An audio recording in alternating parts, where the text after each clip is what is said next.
Good evening and welcome. So we are back here. It's Sunday, last day of the week, and ready for next week, I hope.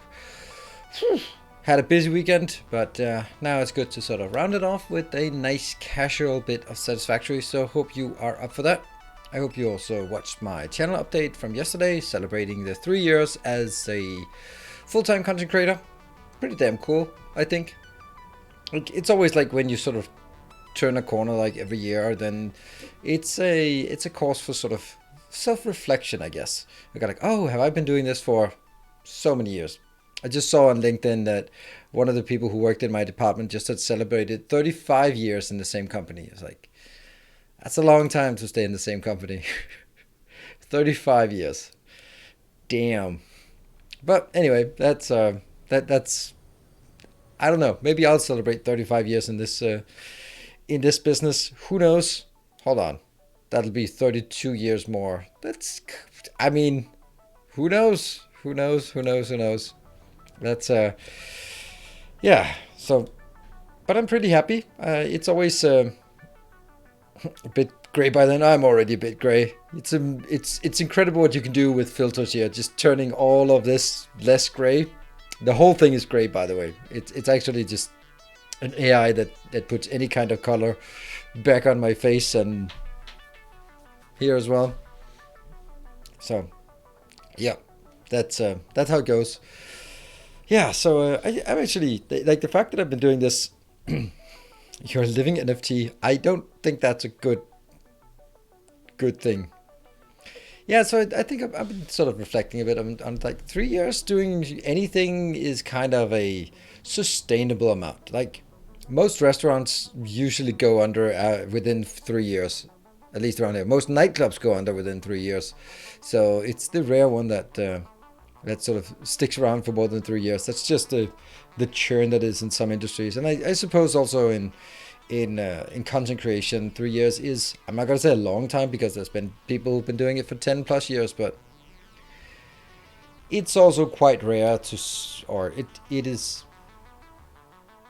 it's often that the people you followed 3 years ago are also the ones you follow today. I think that's a better way of saying it. At least it is for me. There are some of the people I followed the most 3 years ago, and then I'm kind of like, whatever happened to that actually? And then we go, oh, yeah. So that was actually a channel I'd been following a lot, and I kind of they just fell out of my radar, and I guess that's YouTube algorithm. They must have pushed some videos that I didn't click on, and then sort of never really came up in my recommended feed, and I just forgot about it. So then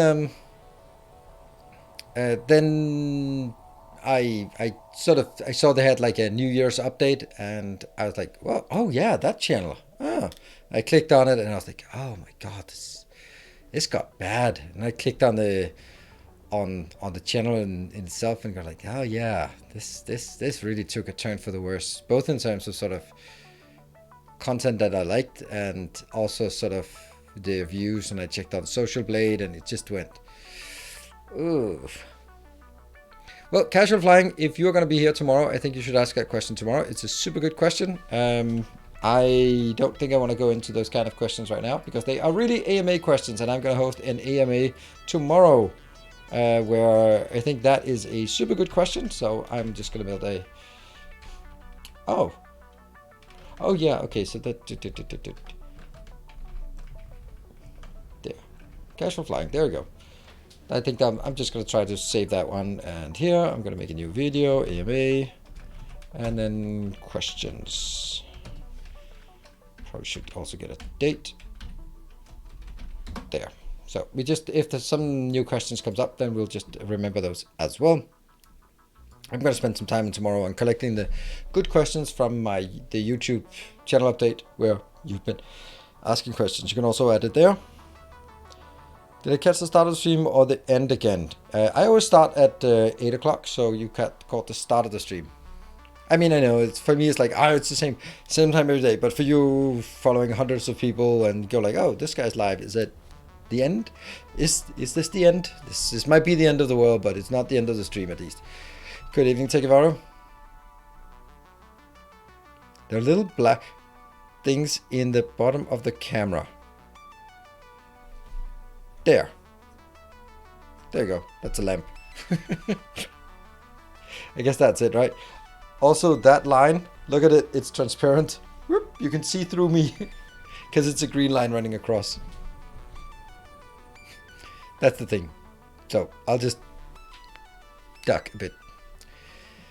Check my YouTube subscription page once a week to find the videos the algorithm is hiding from me. All right, yeah, I'm not going to do that. I think I'm subscribing to 200 YouTube channels, so I don't think I'm going to just cycle through it. It's just, I'm relying heavily on the algorithm, and then once in a while I go like, oh, didn't this guy do something like this? Maybe I feel like that again, or what is this person up to?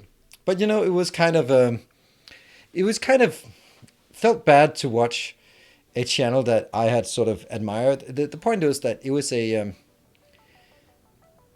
more of an IRL sketch channel, and they were doing sort of funny little skits that were low budget and low effort, but good ideas and poorly executed. But that was fine because it's a YouTube channel, and they grew, and then they wanted to make more professional things. So they started messing with special effects, and they started sort of gathering for making a movie and a pilot for a show, and it was just like, the problem was that sure, it was better than this, but it was just not good enough. There's a big difference between being a YouTube sketch channel and being producer of sort of Netflix quality content. There's a big gap there, and if you take the step up that ladder, you're going to produce a hell of a lot less, and it has to be much more polished. But it's still not like, I think it's better sometimes to just let people see that this is just duct tape and things like that, and then it's fine because we are just like, oh, these are some guys in a basement or in a garage doing some funny skits, and it's the essence of it that's fun. But if you try to sort of make it like, oh, this is awesome, this looks good, this is great, and you start to go like, well, it doesn't actually look that great, because it's still some guys in the garage. They just spent, instead of $10 on costumes, they spent $100 in costumes, and it still just looks like, yeah. Right? And I think that's kind of a big problem, that if you want to move upscale, so sort of higher quality, it becomes difficult to sort of, you lose something along the way, and they lost their roughness and their, genuineness. Yes. They felt really genuine, and you feel like you knew these people, and then it becomes sort of like more professional, and then you kind of felt less about sort of the connection. So it was an interesting thing. I hope that they find a way again. I'll have another TV station now. Do you see that? I do not have enough ambition to do that. I do not. Hello, new viewer, Delta Gaming. Been watching the past live streams on YouTube. Figured I'd check out live version and be a part of the chat. Welcome. Thank you for doing that. Are there always show subscription things in your feed? Or I guess I never look at the feed and I always go straight to subscriptions. Yeah, that's what you get. But if you look at recommended, it's mainly your subscriptions, but it's actually mainly the stuff that you've been watching. So if you fall down a YouTube pit of something, blacksmithing, then suddenly your entire recommended feed is just blacksmithing videos, and go like, ah, crap, I ruined my YouTube. Or if your kids suddenly get hold of it, and then you go like, ah, guess I'm gonna be watching Danish YouTube, Minecraft YouTubers from now on, because that's all YouTube wants to recommend for me. Curses. Yeah, that's a very good reason why you want to keep your kids away from your computer, because they will contaminate your YouTube recommended feed with Minecraft streamers. And the worst kind, they're the Danish ones. Pretty sure. Osik, thank you for the 7 months. And thank you for the subscription. Subscreen every week to reset the magic. Yeah, but that's not how it works. It's not really, subscriptions don't really have anything to do with it. It's what you watch that gets put in your recommended feed, not what you're subscribed to, unless you are hitting the bell icon as well. Subscription does very little to influence what you're getting. It used to be subscription feed, like, here are the videos from all the channels you're subscribed to. But YouTube found out that was not really good, because it meant that sort of it would be closed gardens with like TV channels, and you were sort of, okay, I'm subscribing to these few channels, and it wasn't good for the YouTube ecosystem because, yeah, so they basically went like, it's going to have less effect, and they've gradually decreased the effect, and now it's more about what you're actually watching and what everyone who's watching the same as you are also watching. So that's what you get recommended, and it has very little to do with what you subscribe to. Train to Train Megabases, Comrade Cosmonaut. Nope, I don't, because there is nothing else to do. I have 2 videos on Train. I have 1 dedicated video on Train to Train Network, and that's it. That's the system I use. It's it just feels like beating a dead horse to do the same thing again, because I am literally using exactly the system that I presented, I don't know, half a year ago, more than half a year ago, in my many-to-many train network. That's it. That's the one I use, and I don't imagine using anything else anytime soon. So until I find something new, then there's no reason to make more videos. I know this is a popular thing of like the best train-to-train network of 2022. Like, it's the same as the one in 2021, but you know, get a few new views on the same content, right? Jay Matcha, thank you for the 14 months. How time passes. Insane. Yeah, it does. It does. It does indeed. Yeah. So, Comrade Cosmonaut, if you're interested and you haven't watched the video, go watch it. Maybe not now, but at some point. If you have watched it, then you know, and you haven't watched it, you've understood it, then you're all good. You know it. Welcome home. Oh, Smeagol, thank you for the magnificent tier 3 for 29 months. That is super generous of you. Absolutely brilliant. Thank you. Let's jump into the game as we transition to the gaming. Benoit, thank you for the 3 months. Keep up the great work. Loving the Satisfactory playthrough and can't wait for Dyson Sphere 1.0. I don't know if it's 1.0. I don't think it's 1.0. I think it's just next. It's going to be the 3rd season, I guess, of Dyson Sphere for me. And let's see if we can get it in. That was not the right one. Maybe this one. We have launches. Oh, all right. Yeah. This is not launch. There we go. Oh my god, what the? Wow. What a way to start. What a way to start. That felt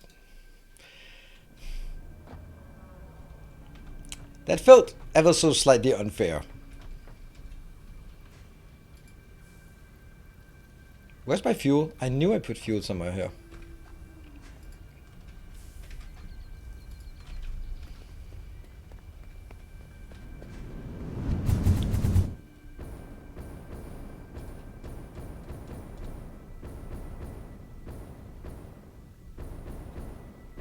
Yeah, there goes the zero death playthrough. Start over. Yes, absolutely, we'll start over. Seems reasonable. That's a long way over. Anyway, we can then just enjoy the ride over to our new location.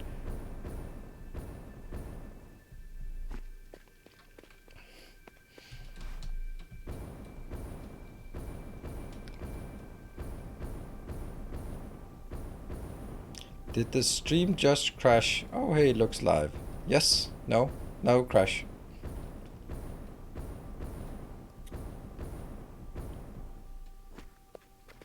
Don't get run over by a train. Don't really do much. So how are the trains now? Trains are working fine. They're they're missing a bit of nuance from. What? The streamer crashed. Oh, okay. Don't freak me out, Conrad.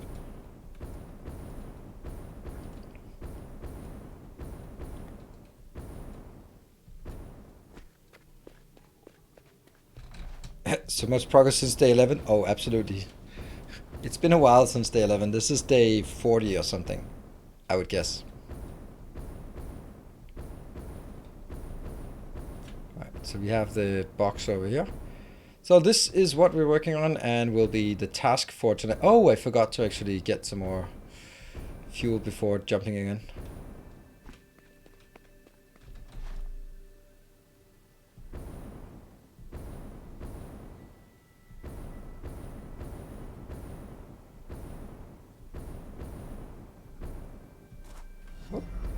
Another loyal devotee. Ooh. Where are we? There. Where is it? Oh, there it is. Another loyal devotee. That sounds like it is an update over on Patreon side. So thank you for that. Maybe. Unless, of course, it's just so weird. It is a new Knight of the Path. Thank you very much. Let's see if you get name. Nope, no names yet. But, I see there was someone who joined earlier today.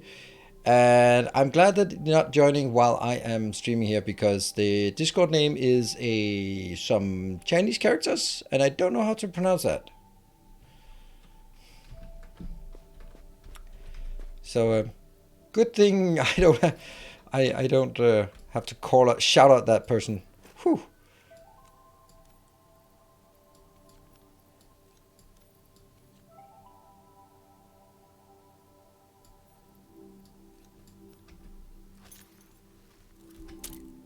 There. All right. Oops. Okay, so let's go up and look at this one. At the factory. Oh, there we go. There. Get some lights in. Okay, let's start by going to one of the blocks that are actually completed. I think we only have one that's completed completely. No, this one's a module, and I think I want to sort of emphasize this as a module. Hello, Mageman. Thank you very much. 3 metric years of tier 2 subscription. Thank you. That is super generous of you.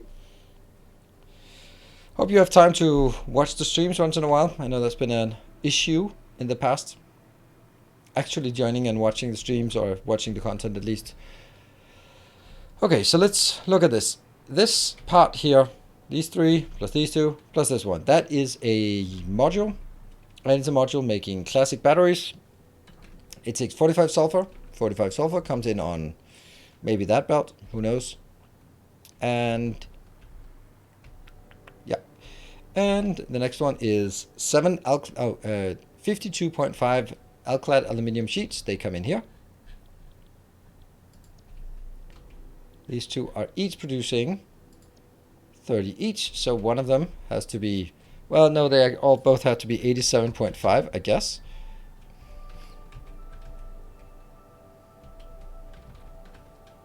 Is that correct? Yeah. So each of these will require copper and aluminium. I don't know why it didn't show my name for the new Patreon, but I just wanted to say, awesome, appreciate your hard work. Thank you. Oh, the reason why it doesn't show the name is because I am only shouting out if there is a Discord name. A new subscriber arrives. So because I don't want to be yelling out people's real names. Oh, there we go. Let's see. So it's only going to be, because I don't think that's fair if you sign up and you set up your real name and then you don't expect that to be shouted out on the stream. That is totally unfair. So I'm only shouting out the names if there is a Discord name, because then you have selected to put in a deliberate user handle that you want to have public. But I can see that you are there, and thank you very much. The link Patreon thing, indeed. It's a good old GDPR.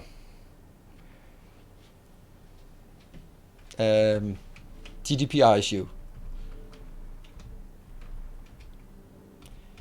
Boop. And okay, so here what loyal devotee. Oh, I think I just checked, didn't I? Oh, that's your renaming. Probably went through there. Yes, that was you renaming your name. Yeah. So, welcome back, the presents. Thank you very much for your pledge. Let's see. So this one is requiring copper ingots. So we are going to have copper ingots on the lower level, and we're going to have aluminium ingots on the higher level. Now the lower level will also go in here to make wire. 30 wire plus here's another 30 plus here's another 30, and that gives a total of 90. That will flow out here, go in, and fill into this one. So the whole idea of this is that you have 4 global belts, or technically 5, sulfur, and what was the other thing? Plastic. Yes, sulfur and plastic here, copper and aluminium here, and then output out here. And once you have all those 5 lines, then you can build 1, you can build 2, you can build 10, you can build 20 if you like. You can build as many as you goddamn want. And for every one you build, you have 30 per minute. And I think that's a pretty damn cool thing. And I kind of want to do modular builds as much as possible because I think they're more interesting. Because it allows you to say, okay, I'm not going to bother building 20 of these modules, but I can build 5 and then I can make room for 20. Then you build the 5, you put it in production, you start using it, you start running out, you come back, build 5 more. While if you have a gigantic array with long lines, then it gets harder to scale it up because you don't necessarily know that the belt that is now carrying.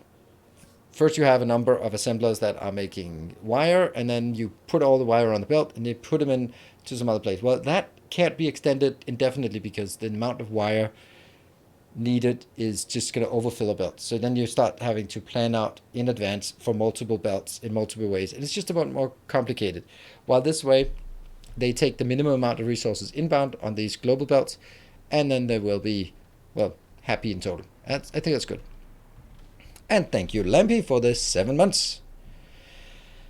Over a week with COVID, final test negative, free from COVID prison. All right, good to hear that. Happy that you made it through. Now get back to work. Bashing my head against the desk on occasion, but my understanding that's how this game works. Okay, first, why? Why are you bashing your head against the desk? Doesn't seem like it's helping much.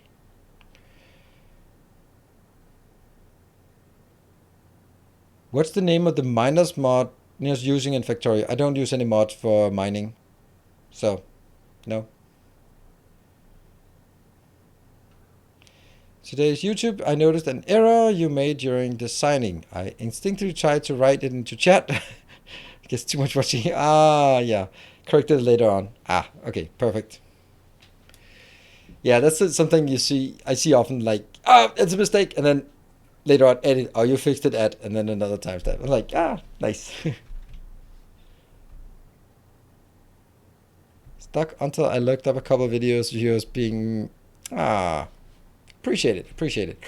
Right, so what we need to do is continue to make this, and then we'll have a lot of work ahead of us on sort of making sure that it gets filled.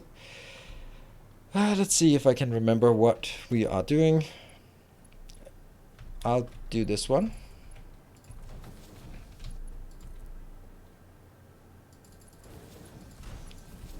Oops. And it could be said that I might have been overbuilding it. Oh yeah, there's something like, what is the best way of doing these kind of things? Like, should I do one entire block at once and then move on to the next block, or should I sort of do the same thing for all blocks and then move on to the next? It's kind of difficult to say.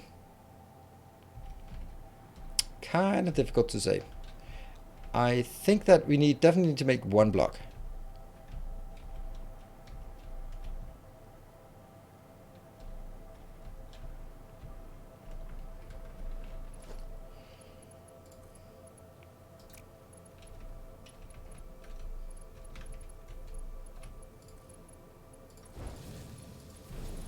These are going here.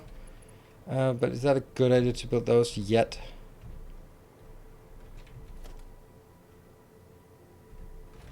None of this is 60 and this is 45. So neither of these need a higher tier belt.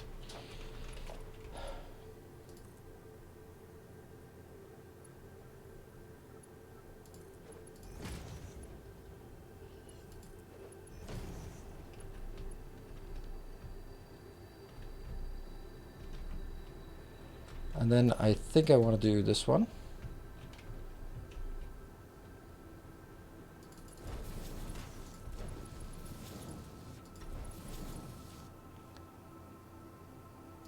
Yeah, this is less than 60 each.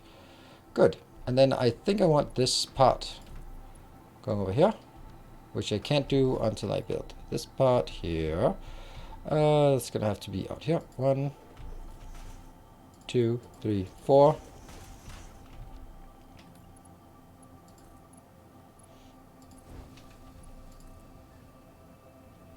Oh yeah.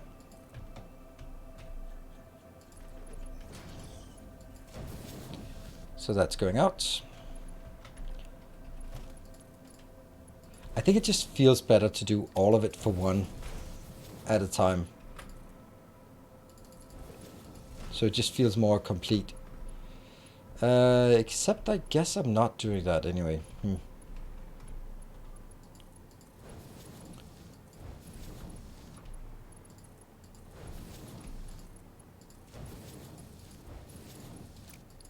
You know what? This is just more comfortable doing all of this at once.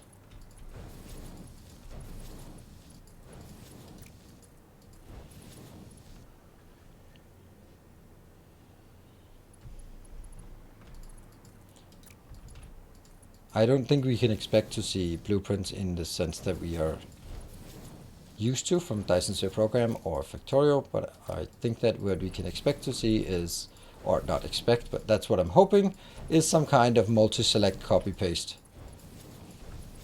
Because I don't think they want to have, I don't think they want to have,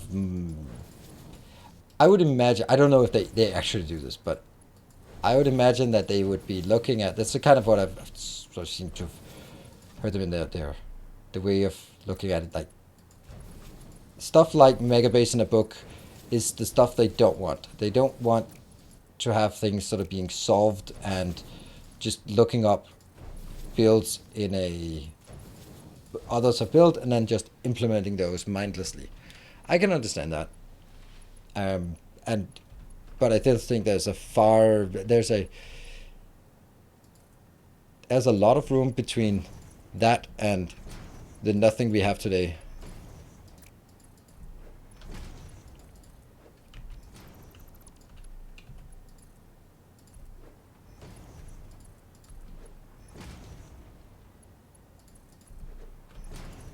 Yeah. And to a large extent you can also say that, well, I chose to build 600 batteries per minute. So yeah, no one says that that has to be an easy task because it is a pretty massive project. And if I'd just opted for 20, 30, 60 batteries per minute, then it wouldn't be a big deal because it would just be a small build. So from that perspective, yeah.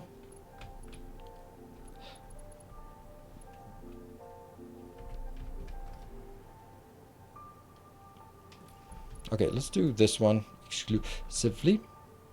Here. That is the right one, right? Yes. Slight overlap.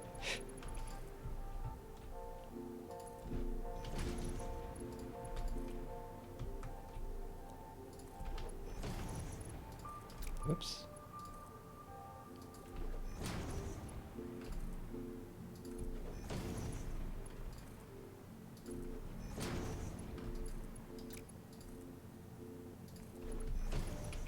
Yeah, that looks fine. Could they just make it not possible to share blueprints? Nope, they could not. I mean, look at the music industry. How successful have they been at not making sure that you can't copy things? It would also be like an absolutely stupid way of doing a like, we want you to build this, but we are putting this arbitrary condition that you can't share them. Like, why not? Because we don't want you to share them. Okay, wow, that's weird. That's just all use a simple mod that makes them shareable.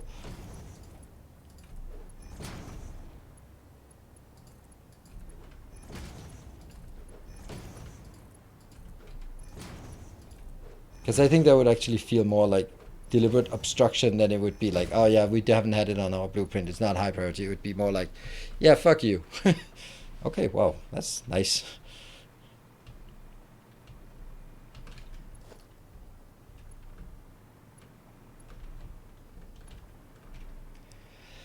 And I would also imagine that there's always the argument that, well, there's a mod for that.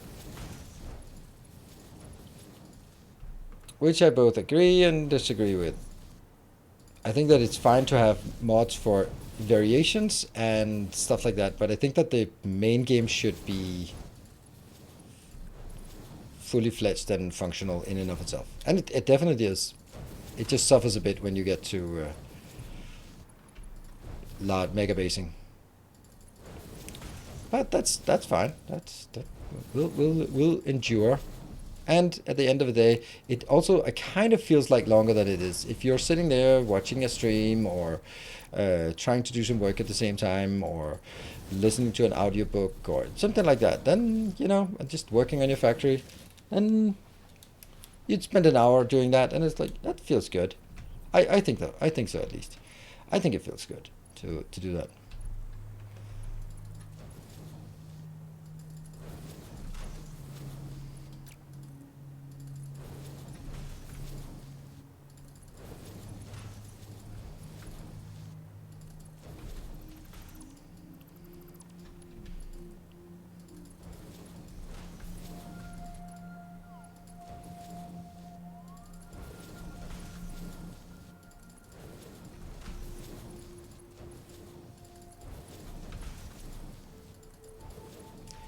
There.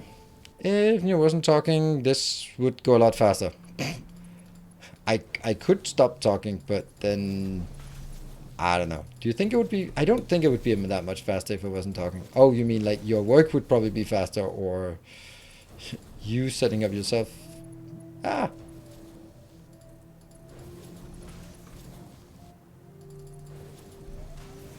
Okay, let's do this tower.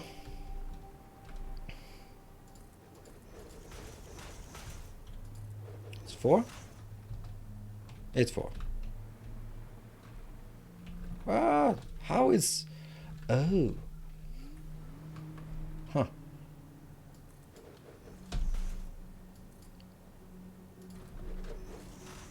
The one item that neatly... 2, 3, 4. Yep.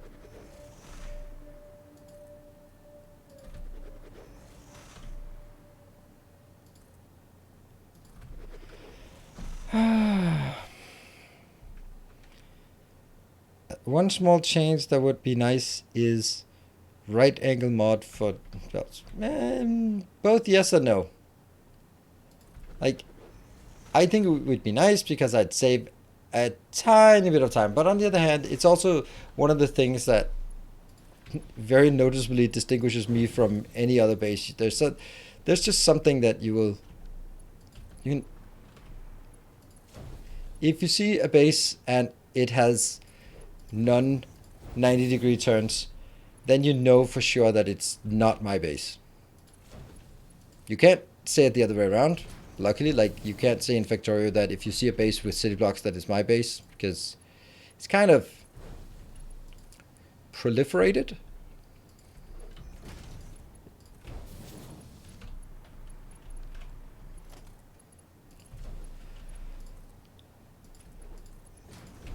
But at least to the extent that it's an effort.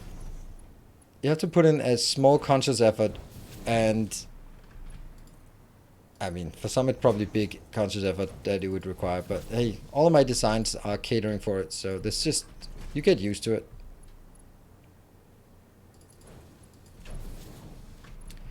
There we go. So now what we need is the flow in between here and the flow over there. Yes. So, whew.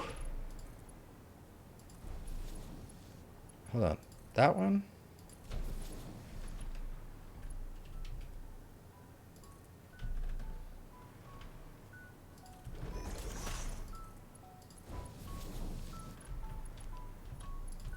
Probably gonna miss something here.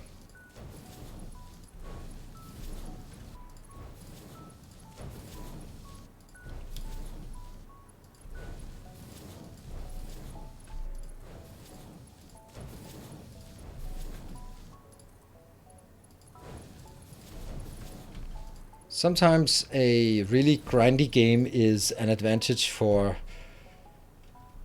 content creators. Because generally we have having this as a full-time occupation, then I can generally most likely spend more time than the average player. And that will, all other things being equal, lead to my bases being bigger than generally what most people are building themselves, which then again sort of means it is something different and maybe looks more impressive and that kind of thing, and therefore It's all content, baby.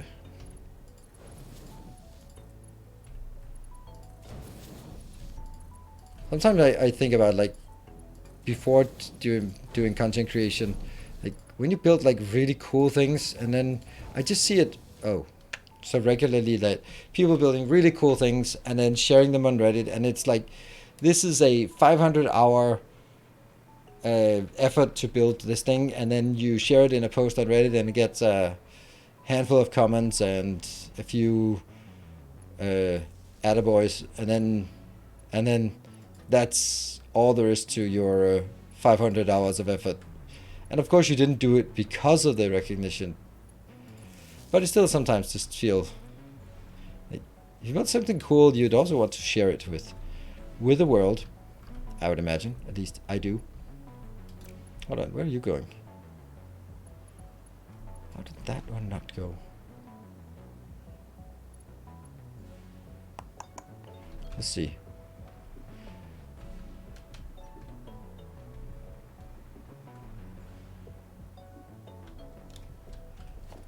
What? How is this completely different? How is it not at all the same thing? This one goes straight up into there. Yeah? This one goes straight up into there. Yes? And that one goes in there.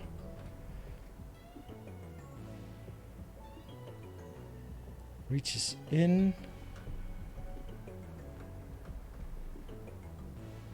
I can't mimic this. This one goes here. Ah, this one is going over to that one. Yeah.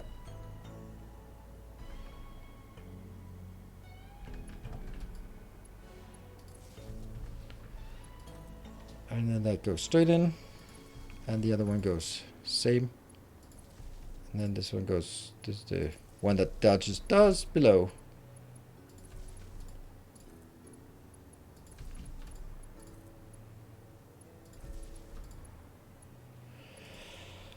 Whew. Let's see. To set up small operations to begin.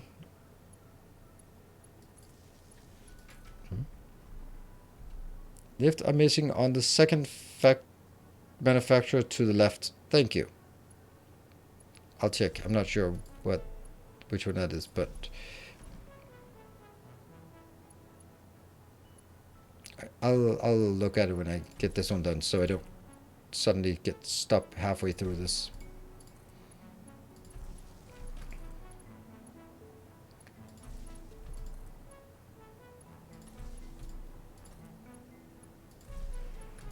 This does require a bit of precision work.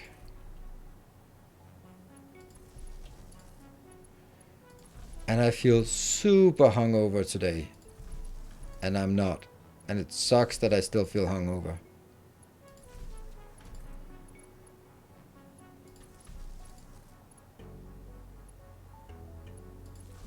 So from the left, not this left, the other left maybe.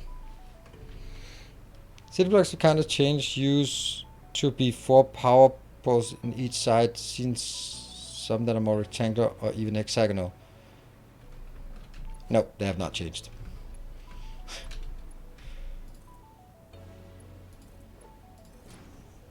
I mean, of course there will always be someone who does their own take, but if you make a city block and you end up just making it ever so slightly different, then it's still the same thing. Oh, I made my city block slightly bigger. Yeah, but you still made them city blocks, right? Alright, so this one.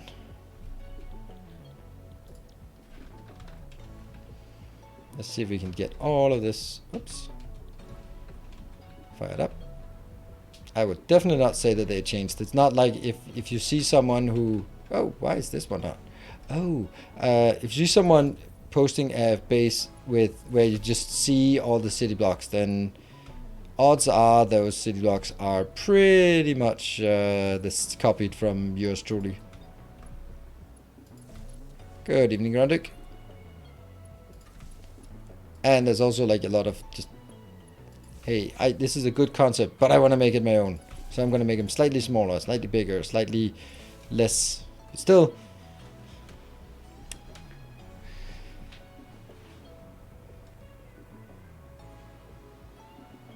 the cursor has hexagonal city blocks. Yes, and this is like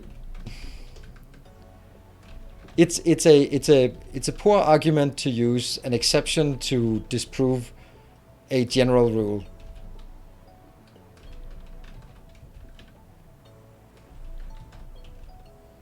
Saying just because you can find one exception to something doesn't, that actually just emphasizes that it is a general rule, since you had to find. That's like when people go like, oh, left-handed people are so much more intelligent, and look at this, they mentioned 2 presidents that have been left-handed, and I go like, yeah, but what about the 44 other ones? It's kind of a moot point if you're arguing with the exception. I don't know if that's the case for left-handed people and presidents, but it's the kind of thing like when you, oh, all great musicians die at the age of 27. Just think of Amy Winehouse and 2 other people and go like, yeah, but the rest of them didn't die at 27, did they? So it's just like, it's yeah. Unapologetically use city blocks. No shame in using a great design. Yeah, of course. I mean, that's the whole point. I love it when I see someone doing something on Reddit. I like, oh, this is my base, and then I just see the, or this is my take on city blocks. Like, awesome, I love it, because I know it's someone who's been inspired, maybe even subconsciously, and about sort of this way of doing it. So Kurt Cobain, Jim Morrison. All right, there we go. Every single one. What are we looking for? I can't remember. Oh yeah, this is the there. Oh, oops.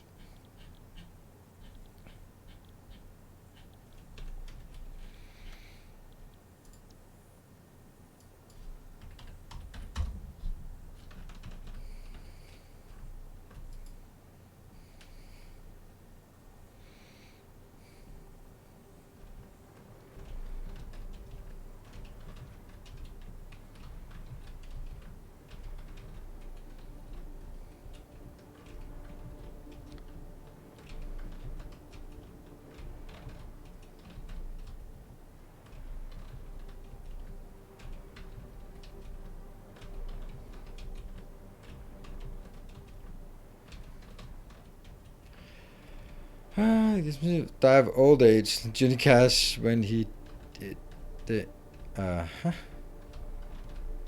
I don't know.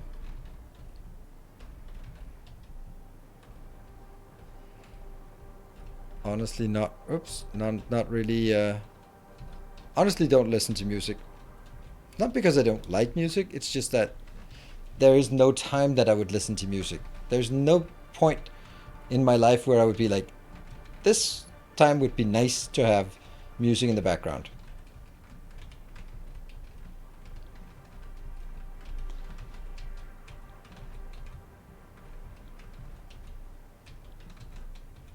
And then I also find that with music,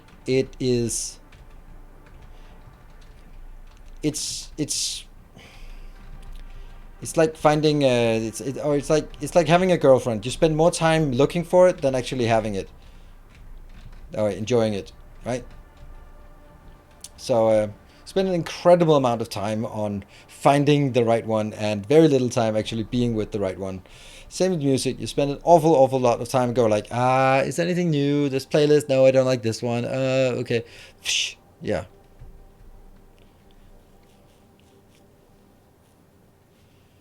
Music during shower. Yeah, during my commute.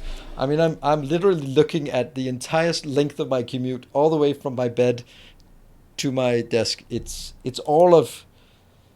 I go so far as to say 1.5 meter. So I don't think putting on headset, just getting in the vibe, finding the right soundtrack, walking 2 steps, taking off is not really a thing.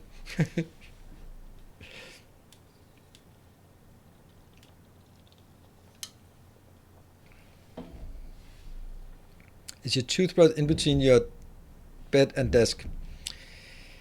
No.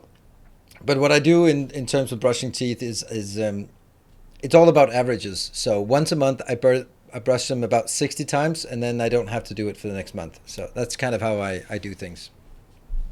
So it's only a once a month thing, and then I can sort of just do it really thoroughly there. The law of averages.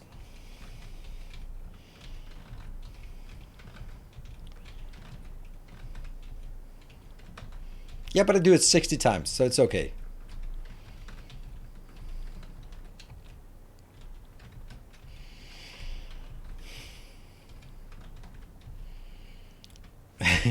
Get out of cleaning room. Well, I'm using that logic for doing my accounting.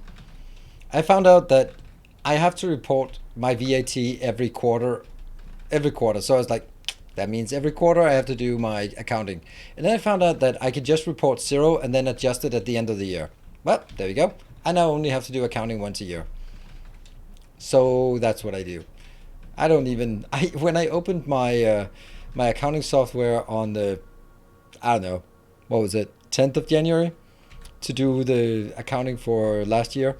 That was the first time I'd opened it in pretty much a year. So because it takes the same amount of time to learn how to do it, every time I sit down and have to get into it, like, okay, what is the accounts and counter accounts and exchange rates and all that stuff, and how do I book it and look at old examples, and then I get into it and then I start doing it. Then I might as well do it for 12 months instead of just for 1 month. Good morning, Everlists. They're not powered. They are also not built it. So there's a lot of things wrong now.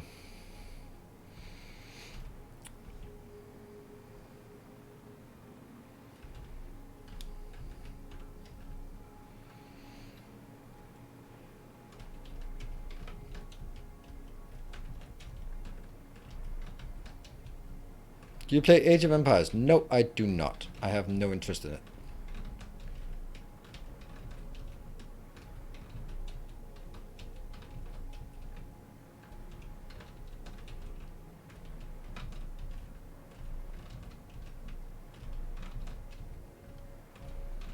It's not really a game that appeals to me. That grand strategy isn't really my kind of thing. Would you call that grand strategy? I suppose, right? What a... Oh. Oh, yeah. These. Oh, this one. Copy. I'm going to do as much as I can here, and then I'm going to go back and do a supply run with the key items that I'm missing.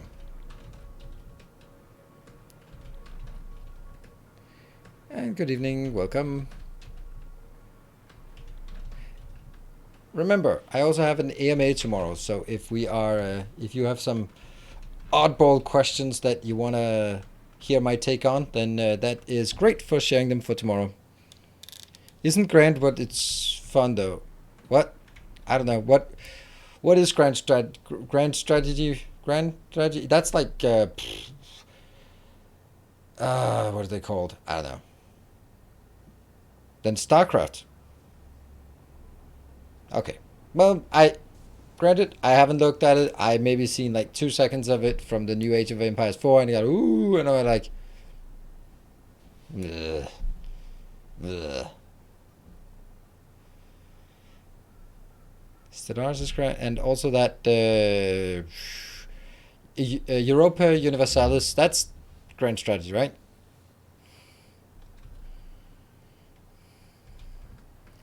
How tall am I? All the way to the ground.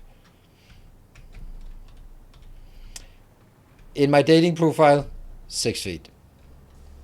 But since I've found out that since I'm standing all the time, I get smaller and smaller, and then smaller and smaller and smaller, and then by the end of the stream, you can barely see me.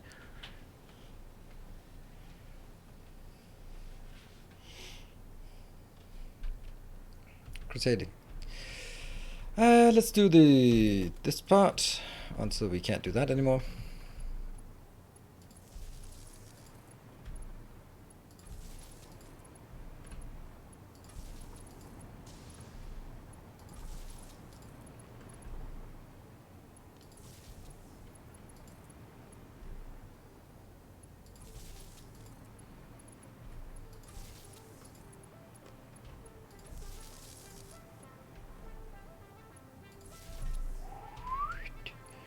And from the other side.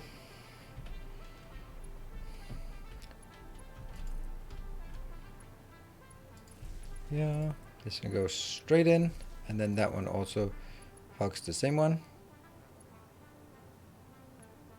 Come on.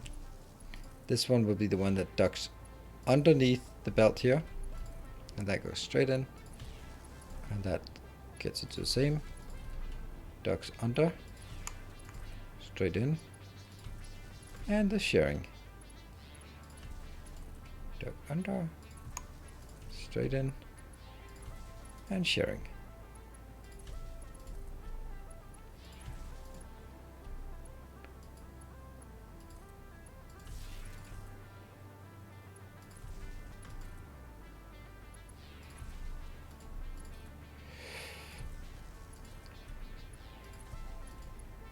And then we'll see how much of all the other stuff we can do, because we cannot do any more Mark 5 belts.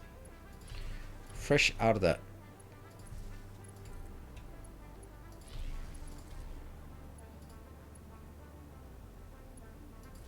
Nope, that's not it.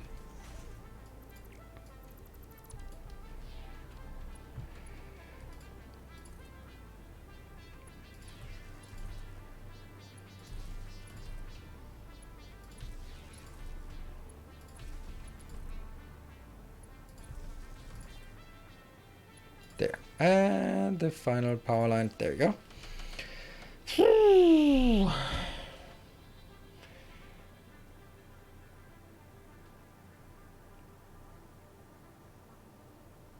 I can't find that comment. How am I just completely blind to that comment that you highlighted? I want to see the comment itself, but I'm blind. Oh, there we go. Hello. I've been watching some of your DSP videos. Really great. Does anyone have some tips for constructing my first one? First one, what? First Dyson Sphere, first YouTube video.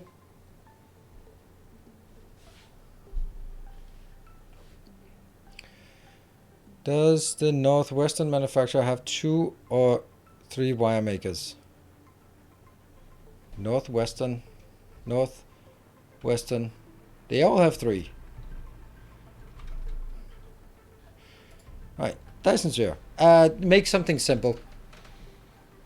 it's and don't have the squares too big, but I would just make something like some square pattern and then get it there. 1, 2, 3, going in there. Yep.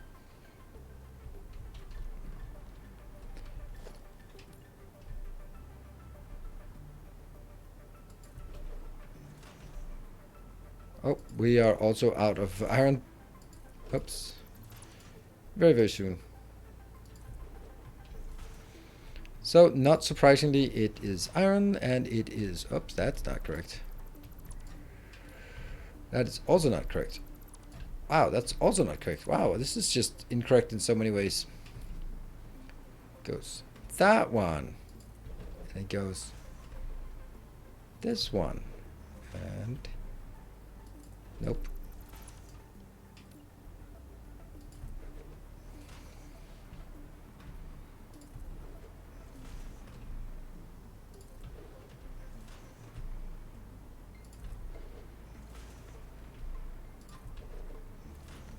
And there.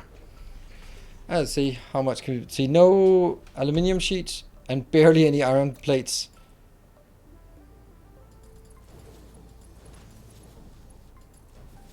And that's it. No iron plates. That means we can't do anything. There's nothing we can do without any of this. How much? And also kind of low on belts, on wires. So that's good. Ah, this looks much better. Just need a... Hold on. What does this take? So we need a lot of iron plates and a lot of wires and a lot of good stuff. Let's see if we can, at the very least, build one of... Oh, yeah.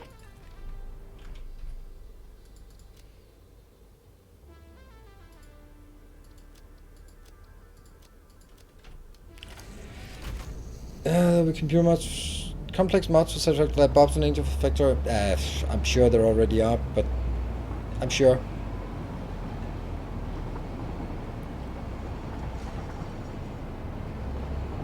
We're not sold Minecraft He should pay about half in taxes. 10 years later, he's not invited to Minecraft anniversary because of his Twitter activity. Does that tell anything about modern society? No, it doesn't.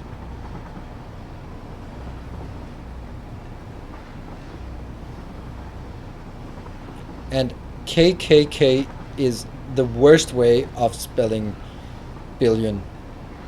You could have written 2.5b.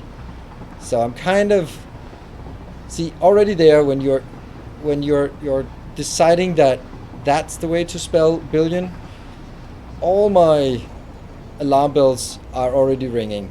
Not because of the KKK association, but just from someone who thinks that that's the right way to spell billion, or that's the right way to write it. Just, yeah. Is he stirring trouble? Is he a troublemaker? Gotta keep an eye on him. Or her. Or it. Or whatever it is these days. Them.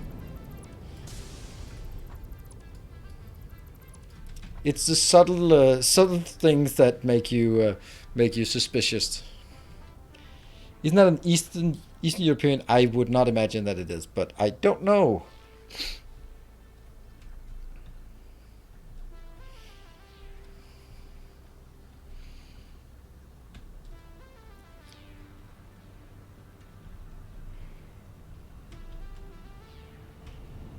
It just it just screams drama.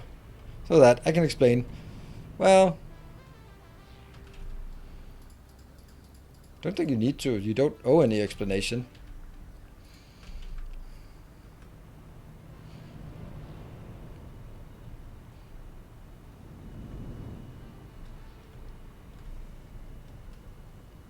Metric prefixes are natural for anyone who separates numbers every 3 digits.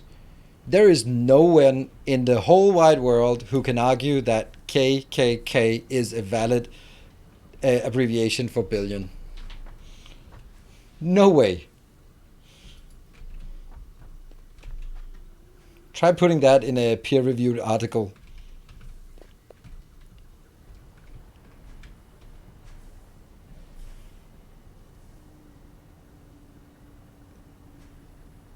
Yeah.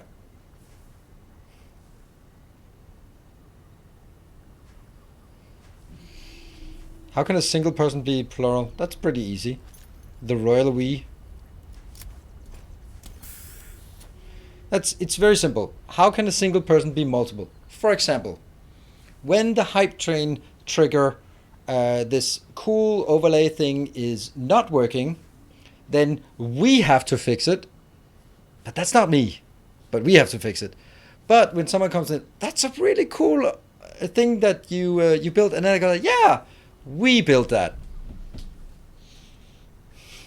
It's not neither of those we are singular. They're both probably more like Timbo, Vichu, and Jeff.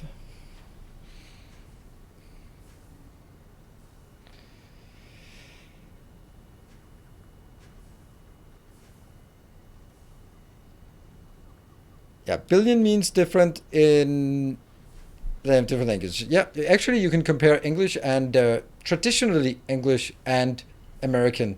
Then there's in English, a billion is a million, so that's 10 to the power of 12, while it's 10 to the power of 9 in American, and in Danish it's also 10 to the power of 12. So, but since he sold it for 2.5 what? US dollars, then it's pretty evident that if it was billion, then it would also be billion US dollars in billion in the American interpretation. Or you could also express it in lakh if you really felt like it, but then it wouldn't really make sense unless you were from India, and yeah.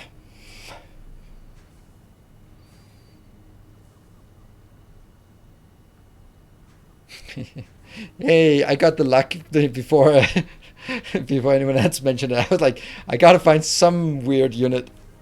Oh, Pakistan and Bangladesh. All right, yeah.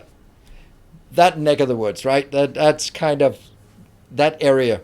I know it's India, but I probably also other places around. It's it's just like I remember seeing it regularly for like Corona figures from India, where it's like something and then a small number, lakh, and I would like lakh is 100,000, right? So that's a big number. Yeah, 100,000. Yeah.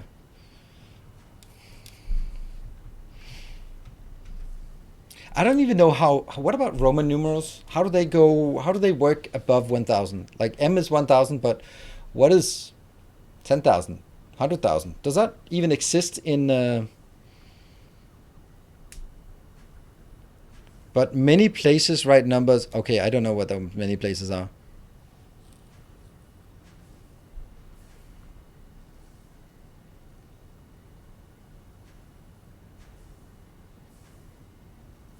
Put a line above the number. And what does that mean? A line above it. MX. Yeah. But MX means 1,010. So how do you distinguish that from?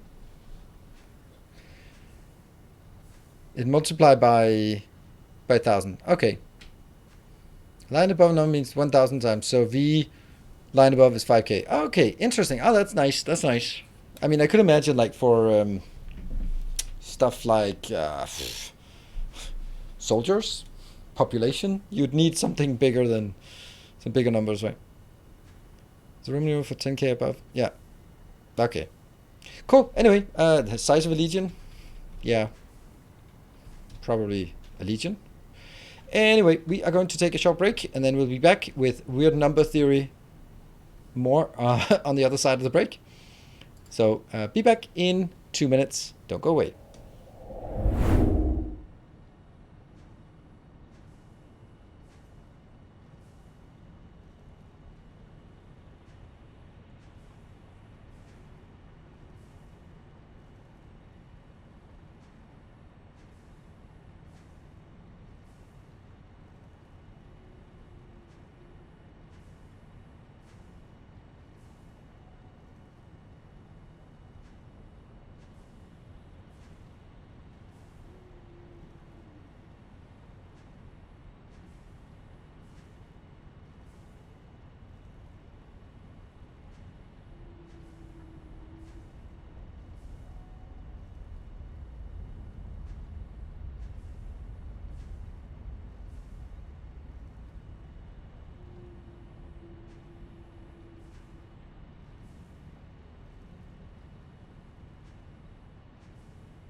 And welcome back. Let me just mention that AMA thing we have tomorrow. So hope you're going to join. It's something else we haven't done before. So I think it's going to be interesting to give it a shot and try that out. And then see if this is something that has any modicum of interest.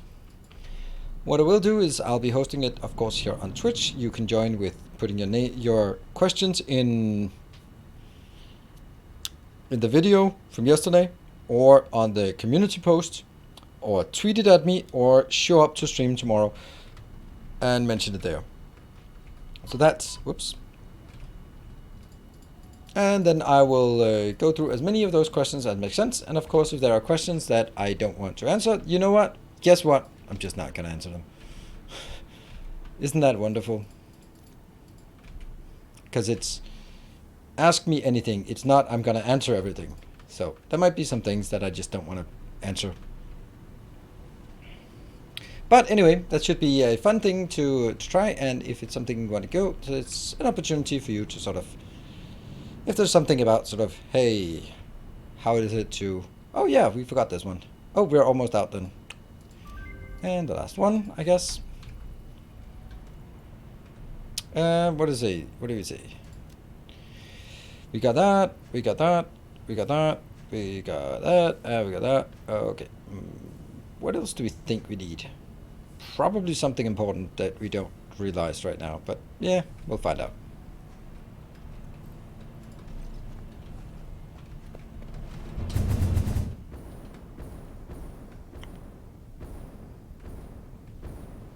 I got the cable. See? Lots of cable.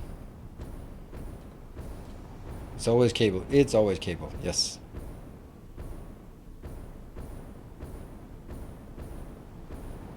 I know ancient Hebrew. Wow. That can't be a common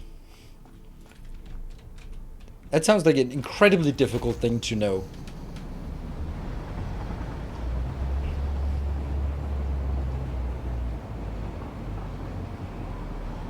No, I don't want to go in here. Hey, Yazid, thank you for the 34. Many moons have passed. Yes, they have. Okay, and let's see. We can pass through this one. That's perfect. And we can go back out. Go the right way. Oh, I'm manually driving on a grid. That's pretty awful. Pretty dangerous. But yeah, we live life to the max. Or inevitably die in a train crash.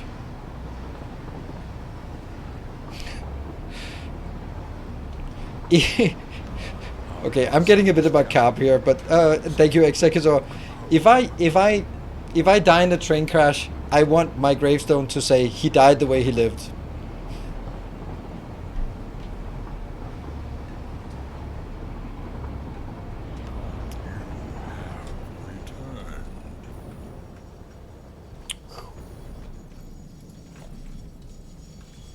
And take it up. There we go. Club. Thank you for the 2 months. Welcome back.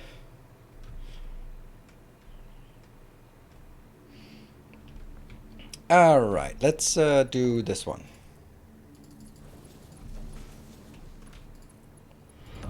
Rebold C, thank you for the 9 months. All right, it's resub time. So get your resubs in. Now's your chance. Factory must grow larger. Thank you very much for a gift sub.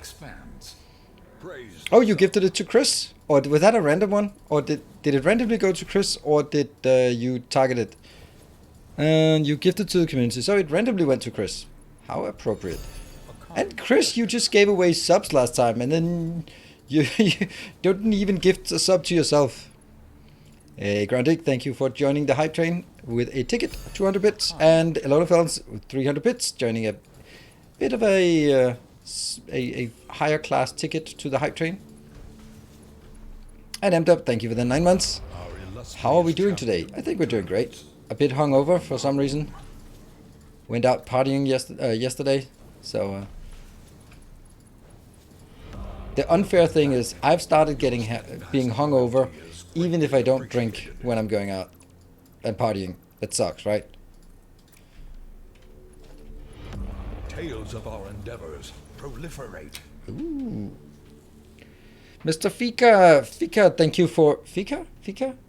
That's something else in Swedish, right? Yeah. That's something else. Anyway, Mr. Fika, thank you for the 5 months. And MDeb, thank you for gifting a 5 subs. 5 subs, thank you. Now I see.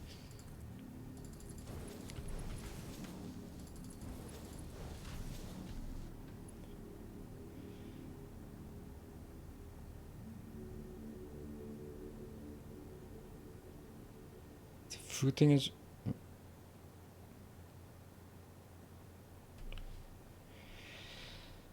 my age creeping up on me, maybe. Just doesn't mean I enjoy it. Okay, so it goes here. 2, 3, 4. 2, 3, 4.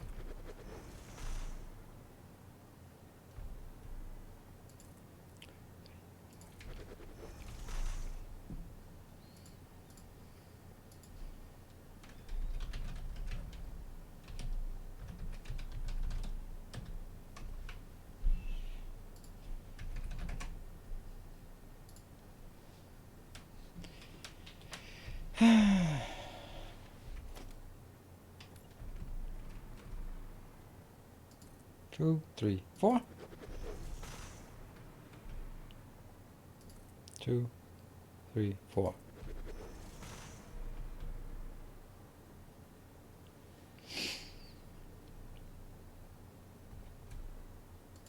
Two, 3, 4. Yes, I'm counting. All right, so let's see. This is now a level 1 hype train. Could be interesting to see if we can get more than a level 1 hype train. You never know.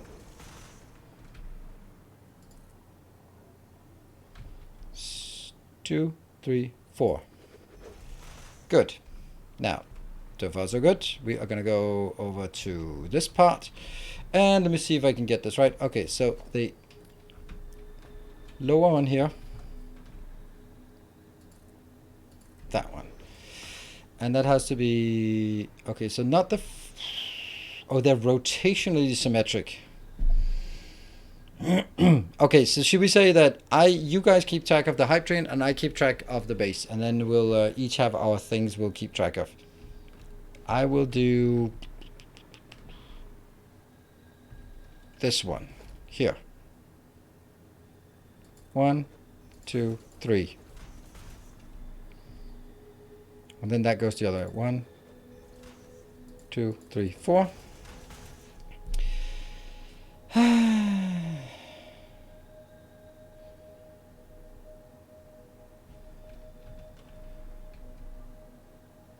One, 2, 3.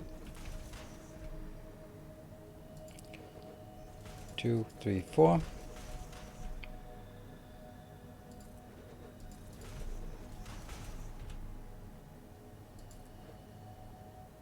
Autosave.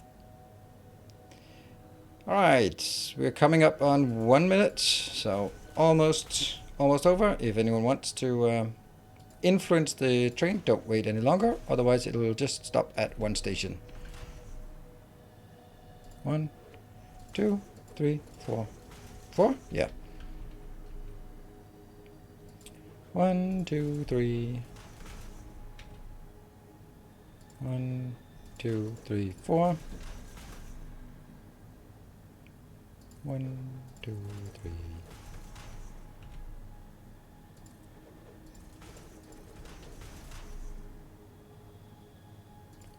2, 3. 2, 3, 4. Yep, we're just chugging along. And 30 seconds. Okay. Nope. Not this time. 2, 3, 4.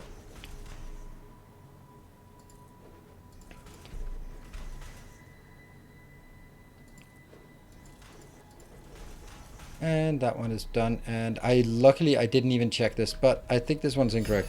Hey Freak, thank you for the 500. This one's off.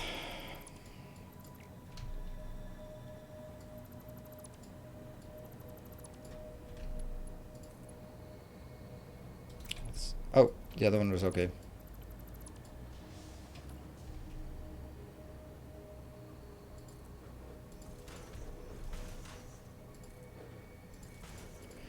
Yeah, thank you, MDip and Freak.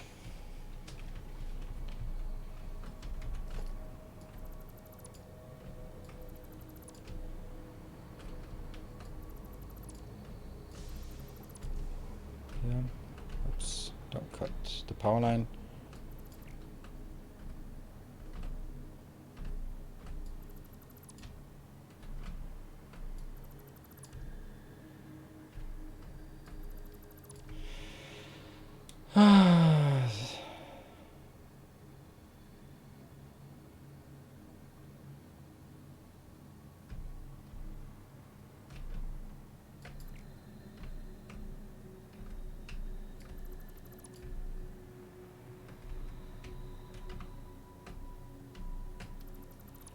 Okay. So the plan is, after we get the batteries operational, we'll probably have to refuel or extend our plastic, maybe, or maybe I'll just figure out a way to do that myself. And then from there on, I will be. That's the research, mem research. Last one.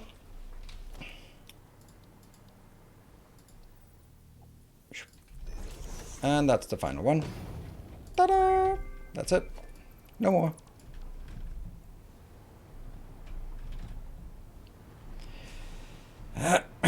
Okay, what was I saying? Yeah, after the batteries, then we will be taking a look at plastic, maybe, or we'll just accept that we're going to run out of plastic. Then after that, when we have the batteries, we're going to start making drone ports and then figure out if we can maybe make a drone hub of some sorts. I mean, I built that before, so we probably can. It's going to be a merger there.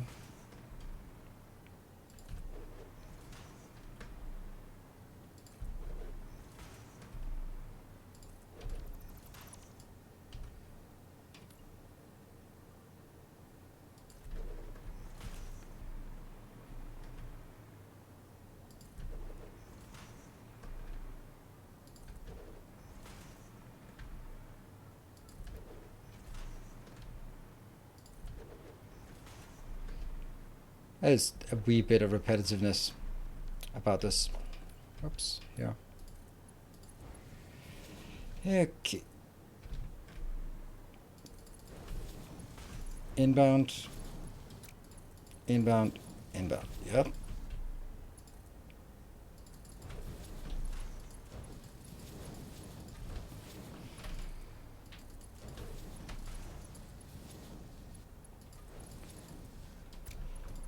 So all of these batteries will be used for, I don't think what do we need batteries for? I think we only need them for drones, right? There's nothing except drones that I want batteries for.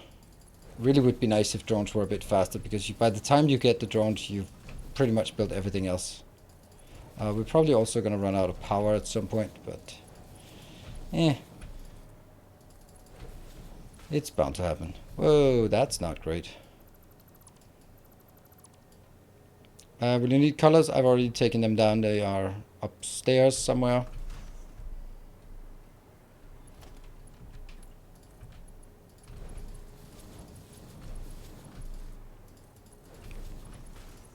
I'm pretty sure I did already register the colors, but we can go up and see. There, let's go up. So we know who is the sponsor of this one. Oh, for one of the elevator parts. Okay. Battery, MDEB, and Majin Goku. And we did take a vote on which one it's going to be. It's going to be the dark purple, maroon, purple, whatever color. And let's see, what else, what now? Okay, I think we'll do these first.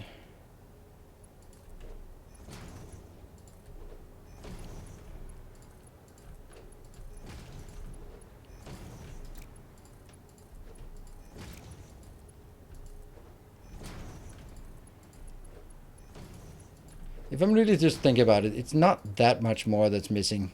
And if we look at the inbound materials, then all of the inbound materials we have are that already. So there will be some work on the routing part, like from the train stations and inbound, but there won't be anything about, oh, we don't have enough of the inbound materials, because they are already on trains ready to go. So I just need to put the trains up there and schedule them.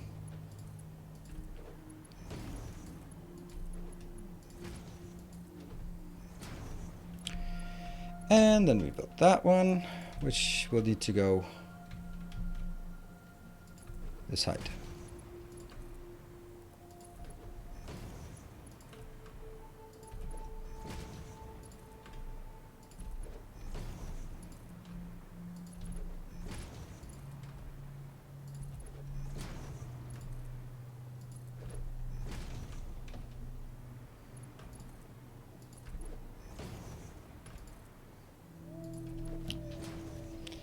That's that one. Let's get this over here just to confirm that it actually works. And does not clip. Nope, it does not clip. So that's good. From here into that one. From this. Welcome back. Your steadfast Welcome back, loyalty Grigri. is Thank you for the 3 months.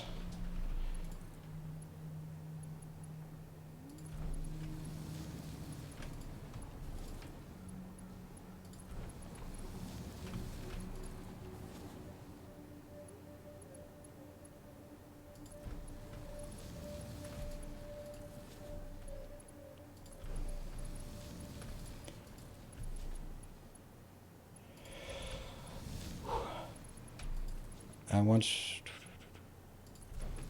Yeah, so let's also just maybe talk a bit about our Dyson Sphere program thing that's going to start up on... when's it going to start up? It's going to start up on Thursday. That means next week it'll be... Monday will be for the AMA. Tuesday and Thursday will be for Satisfactory. And Tuesday and Wednesday will be for Satisfactory. Thursday and Friday will be for Dyson Sphere program. So we get a good start with 2 days in a row.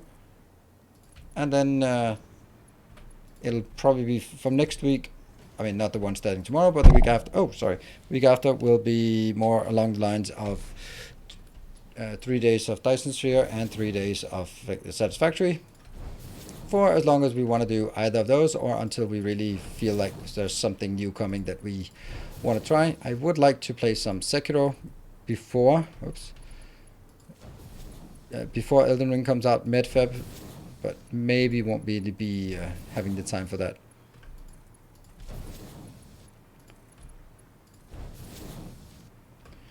Good. New things getting added to DSP. Yes, there is a advanced miner that we don't know what is, and there is a proliferator, which is kind of the thing that was added, that was there but not added. I think it was called accelerator before, and it's something along the lines of making things more productive. So kind of module-ish. Oh, I do not even have this one yet. Okay, well let's get that one then. In plans to return to Factorio, you could watch my... Oh, that's not great, isn't it? Let me just check this. Whoa! Oh yeah. Hold on. So that comes that way, and this one goes that way. Okay, so the bottom one comes from this side. Let me just go that so I remember.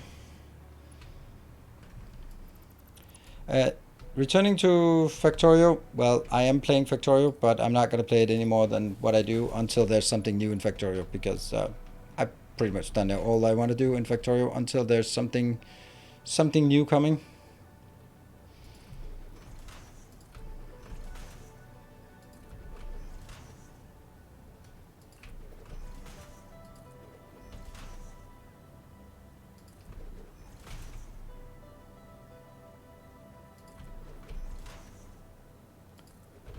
I'm quite happy with that decision, and quite happy that I'm still here and you guys are still here.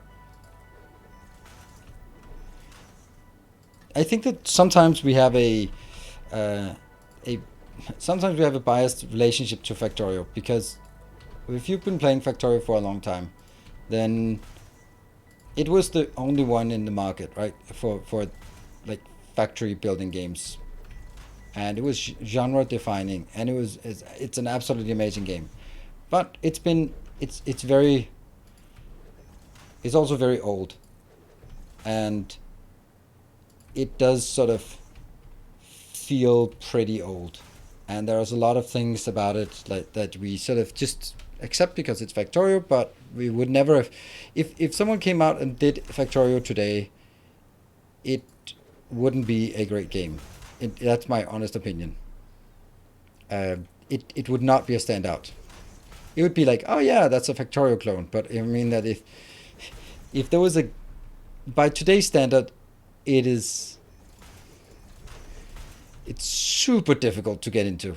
There's just no tutorial. There's no introduction. There's no campaign. There's no anything. It's just a sandbox, and that's rare. That's gonna succeed. Just being a sandbox game, and the graphics are underwhelming at best. And I just don't think that's. It does get me a bit worried that if they're making an expansion, then whoa, something is really off here. Oh no. Oh no. At least I'm consistent, right?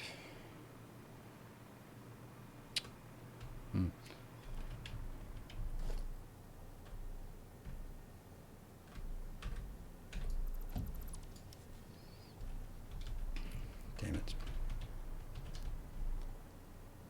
Okay, so what we can also say is that it's definitely a mistake to put the power lines in first. I misplaced this one again.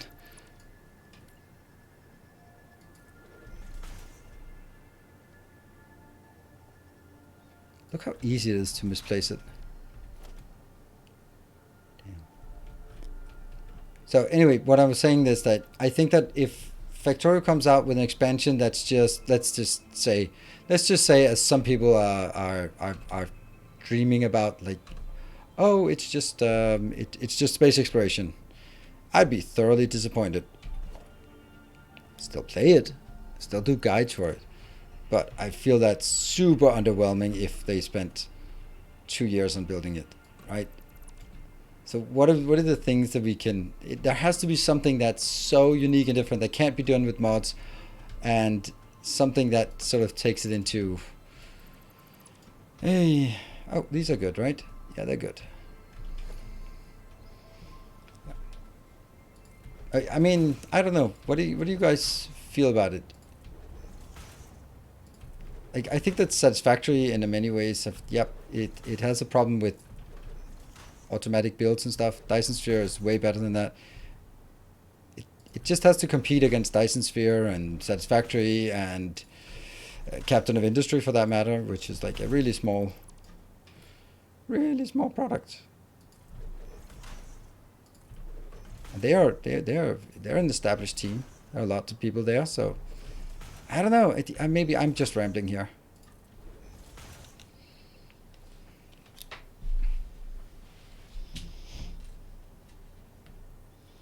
The graphics are not charming. They're not charming. They're charming in Oxygen not included. They are charming. Because there's a cartoon side. In Factorio, they are decipherable at best.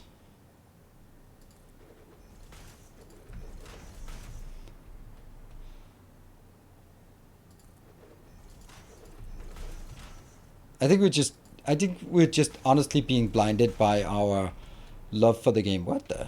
Something else is wrong here. There's always something wrong.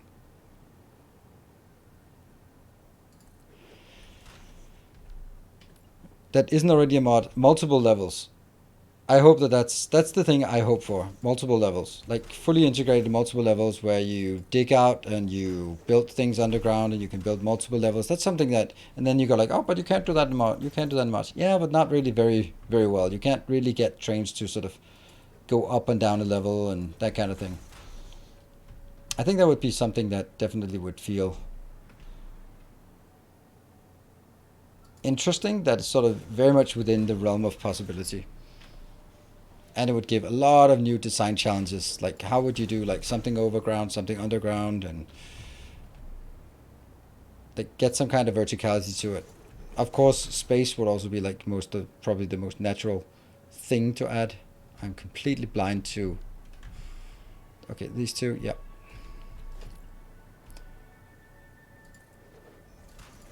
Anyway, I'm just looking forward to hearing something.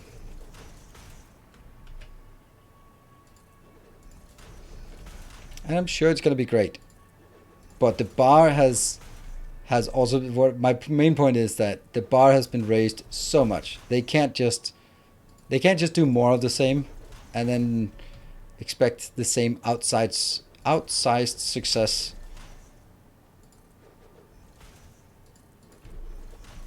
There.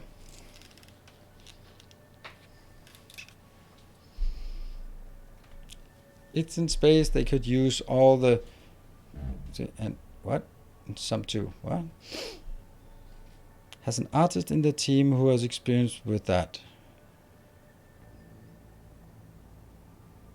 Yeah, but I don't think that really is very relevant.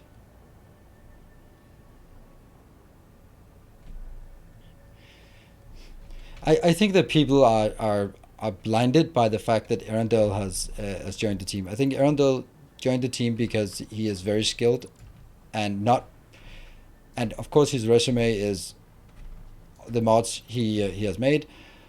But I don't think it's because, oh yes, we are hiring you because we want to make that mod canon and part of it. That I don't think that's the part. I think it's because, hey, you can make graphic models, you can have a good sense of game balance, you can sort of piece it all together, you can do that. It's a small team, so I would imagine that they're still in a position where everyone does a bit of everything.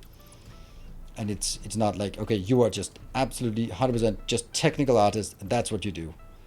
I think that they're still sort of more jack of all trades, and someone who makes such an advanced mod pack is definitely a jack of all trades. But, you know, what do I know? And I actually, this is also an interesting thing, I also prefer not knowing.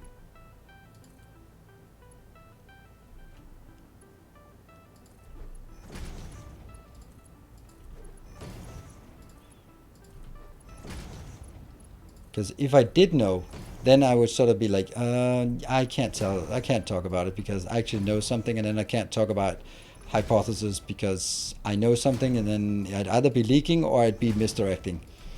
Or leaking or misdirecting, and neither of those I want to do.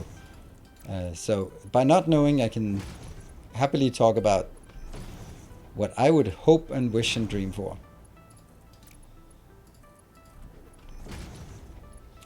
What do you guys think there's going to be there?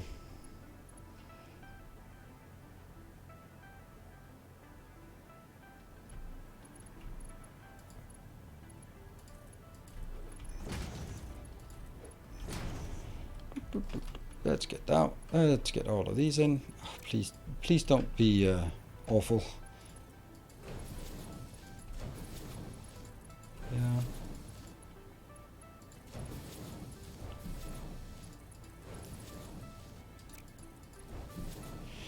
We'll build a factory at some point with all belts below ground. Nope, why would I do that? That is a monstrous amount of the work for absolutely no gain. And I don't think it looks good. Because you're kind of hiding something that I feel is an integral part of what it makes a base look good. Like seeing the materials flow.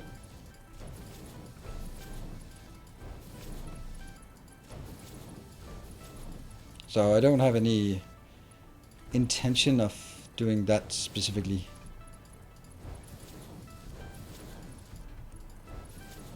I think it's also just incredibly annoying to do.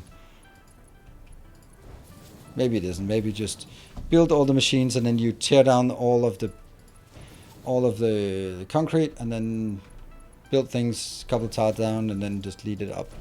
Maybe it's not that bad. Still.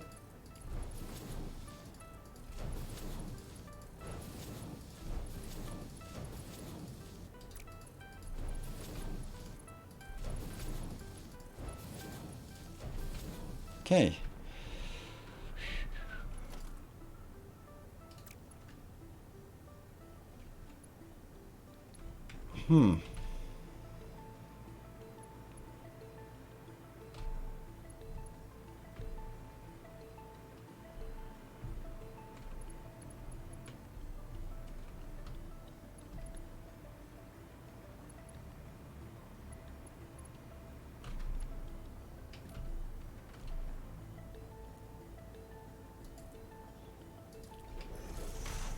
Like this.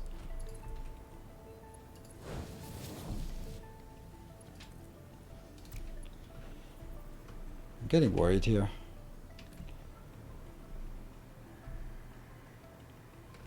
So this one's 2. Okay. And this one is...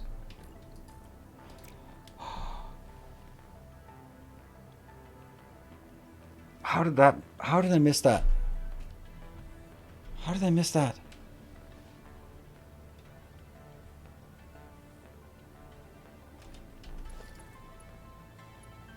So this comes in at level 2 for the ones closest here. But that goes in at level 3 over here. How the hell did I miss that?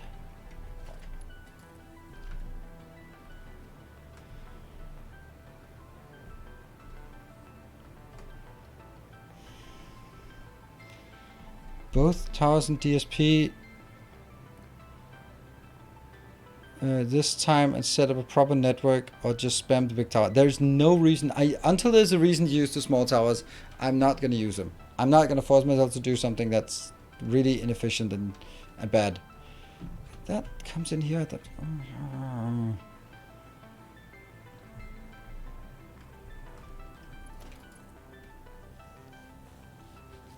this one is the lower one, and here's the higher one. Fuck, man.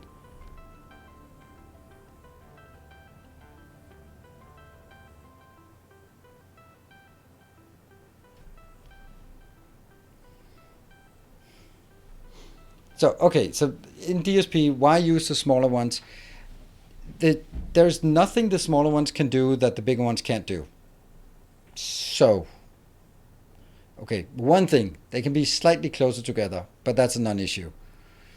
So that's the only thing that they can do that the big ones can't do. So once we say, I'm not going to be using that fact that they can be built closer than the other ones, there is zero reason to build them at all. I mean, slightly cheaper, but who cares once you got, it's not, that's never going to be the problem. So you can then say, okay, having sort of a network of bringing things into the planet and from the planet distributed to other locations. That's just not very good once you scale up. It's control of what goes where in the galaxy. Again, nothing that the small one can do that the big ones can't do. All right?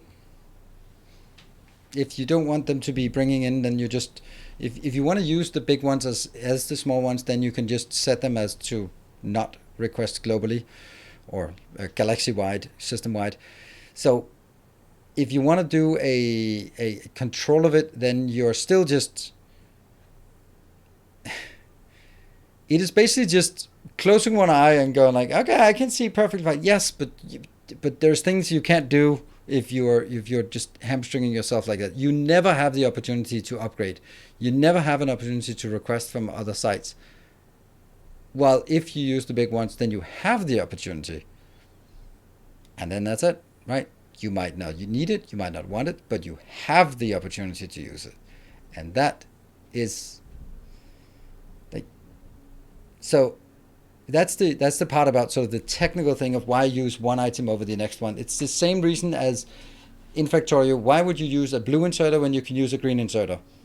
At some point, the cost of building a green inserter is completely irrelevant, and you don't want to carry around both blue inserters and yellow inserters and green inserters because it just fills up your inventory. So you just only carry green inserters and then go like, yeah, who cares if they are overscaled?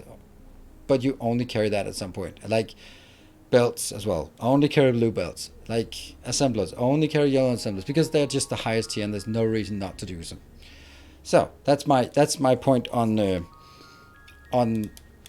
that. The other side of things is the logistical perspective. The logistical perspective is about, do you want to have a system that says anything going on my planet must be requested sort of to a central hub and then distributed? And I tried that and I thought about it, and it's just a really bad idea. Because the reason why it's a bad idea is because you're now suddenly constraining yourself to the capacity of one interstellar logistics station. Right? If you have one interstellar logistics station, then you will only have 10,000 inbound at any given time. And where are they coming from? And if your system here is going to be using more than that, hydrogen, for example, you can never ever saturate your planet because there will just be 10,000 inbound, and once one comes in, your little drones will just fly out and empty the 1,000 immediately, but then the rest of your planet will be starved because they can't request externally, they can only request from this local station. Then you can just build more. And then I'm just like, instead of making a one-to-one network, you've just made an A to B to C network instead of going A to C. And I can't come up with a single reason why that would be better. And that's why I don't intend to use it. I like the idea of sort of bringing things into the planet and then distributing it, but it just doesn't work very well for scale. It works fine in the beginning, but it works horrible once you get scale up. Okay, I don't know what the easiest way to solve this is. There's one point about just ignoring it, But you know me. This is like the one way of solving it.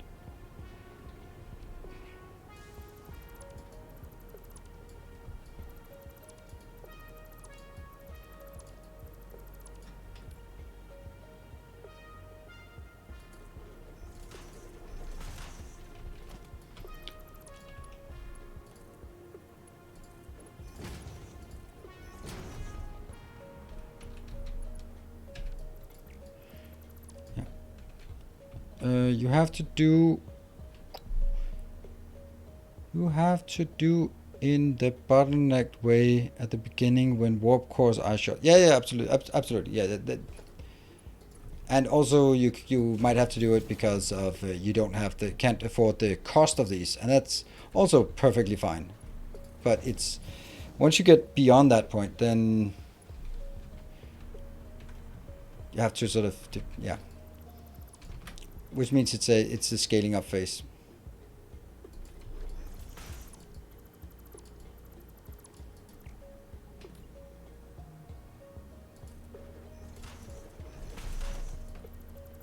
And maybe there's just something I'm missing in terms of opportunities. I would kind of love that it wasn't possible to do that. So you'd have to sort of bring things in on vessels and then distribute them with the other part. But that's not the case, and sort of inventing that rule for ourselves just seems to be a bit silly.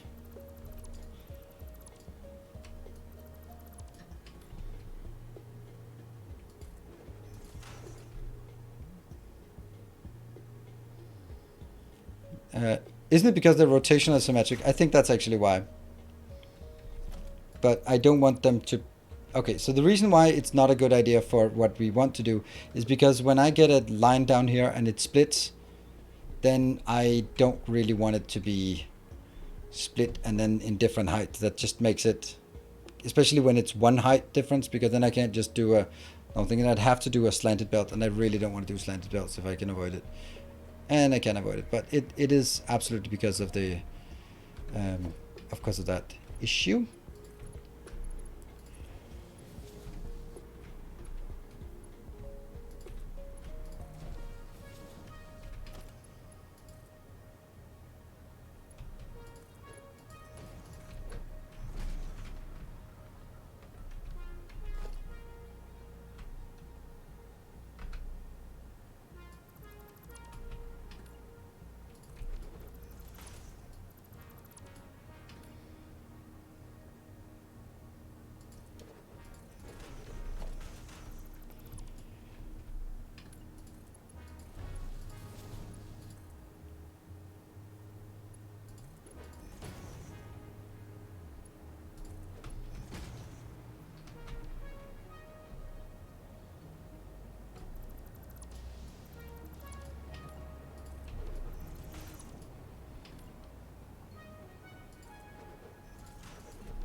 It's just one more thing that we have to do here.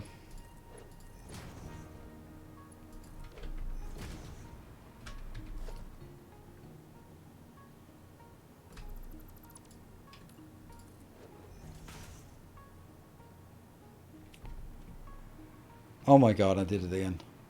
Ha! Look at that. I built all of them incorrect. What the hell? What am I doing here? Shit, I'm blind.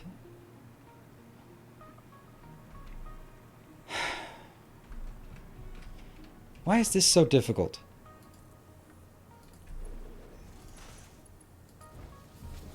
So this is inbound at level 2. I purchased Dad and Boy to play alongside you and decided to start playing it anyway. Man, this is a good looking game. Yeah, it is. It's a really good game. Oh, come on. Don't be bad at this game.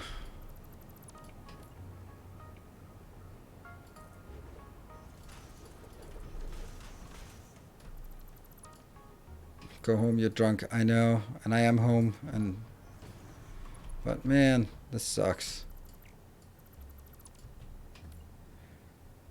Every time I do these kind of things, when I do it on camera, then it always feels bad because I not only am I wasting my own time, I also feel I'm wasting your time. But if I just did it on my own and I go like, well, now you pay for your stupidity. But in this case, you pay for my stupidity. That sucks.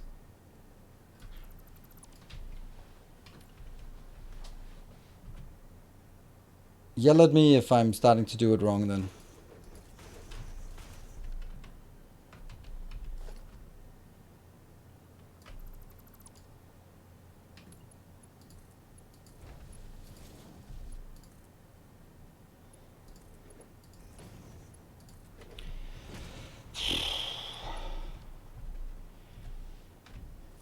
Hello, Mac Porter.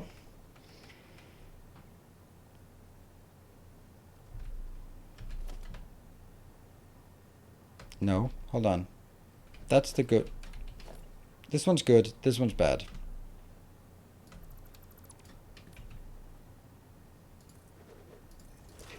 Again, this is another very subtle difference of this subtle reason why copy paste is such an amazing feature, because you only have to build it right once. Here you have to build it exactly the same and exactly right every single time, and it's I don't do that well.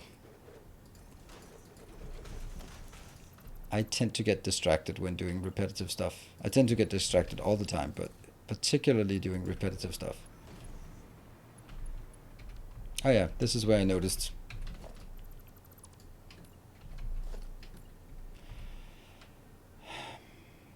There.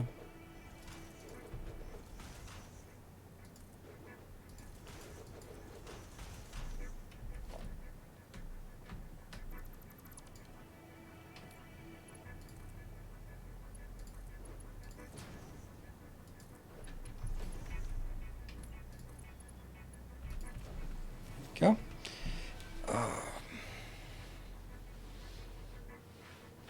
Series of the same, it costs so much time. Yeah. Okay, and we also just another thing is like how much did I want inbound for this? This is 60 times 10, so it's 600 actually. So that means yeah. That means it's a lot. It means it's actually 2 full lines inbound. Damn.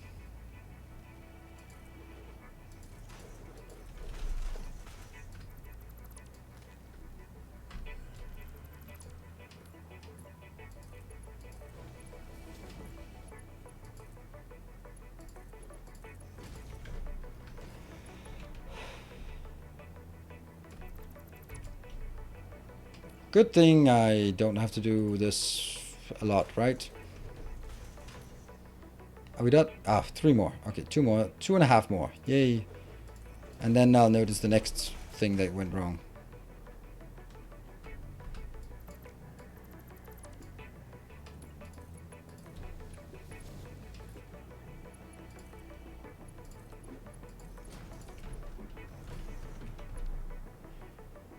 No, we cannot talk about the expense final. I've been busy this weekend, so, and also we don't do spoilers here unless it's way over. We do not talk about spoilers that are from Friday. But thank you for asking before blurting anything out.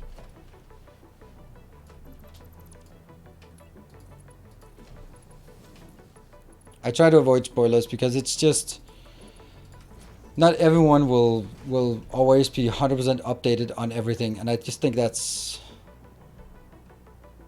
I can't go on Twitter, for example, and well, this might not be the worst thing in the world, but because there are some things I want to avoid spoilers for, and I know the people I follow, then I'm gonna get that spoiled. So it's just like until I watched the relevant things, then not going to go on Twitter. I'm also just not looking at chat right now so that moderators have a chance to delete things if someone decided that they wanted to spoil some things anyway, or say something that is spoilery.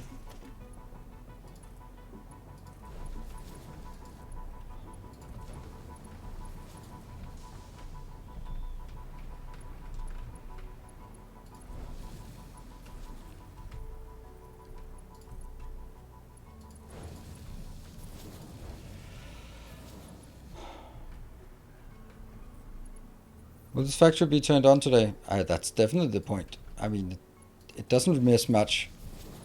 Of course, it depends a lot on how many more mistakes we find, but right now it looks like the only thing we're missing a few of these belts. We need the control belts here, and the transport belts. We also need transport belts here. Then we need to merge it up to the stations and up and down to the stations. We need the outside lines, we need coloring, and then we need to set up the train. So then, there's a bit of work to be done, but it's not that bad.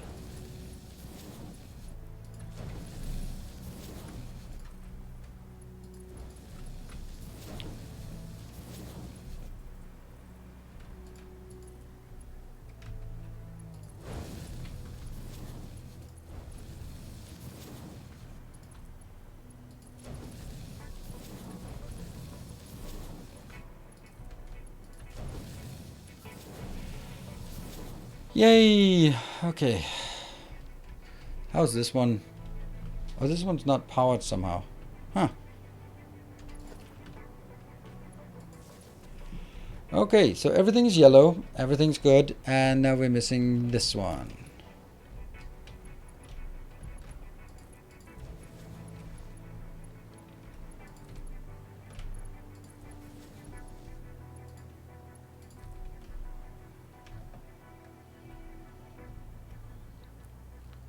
Oh,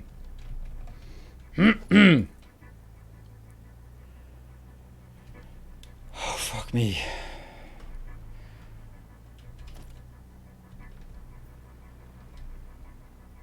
Oh, right. I know that's this one that's wrong.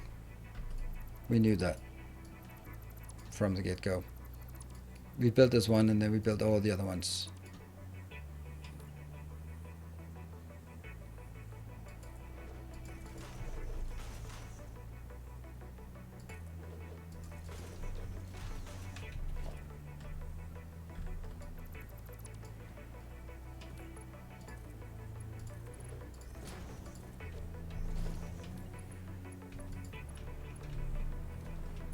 From here.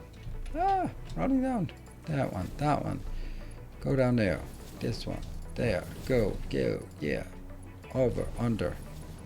Left. Right.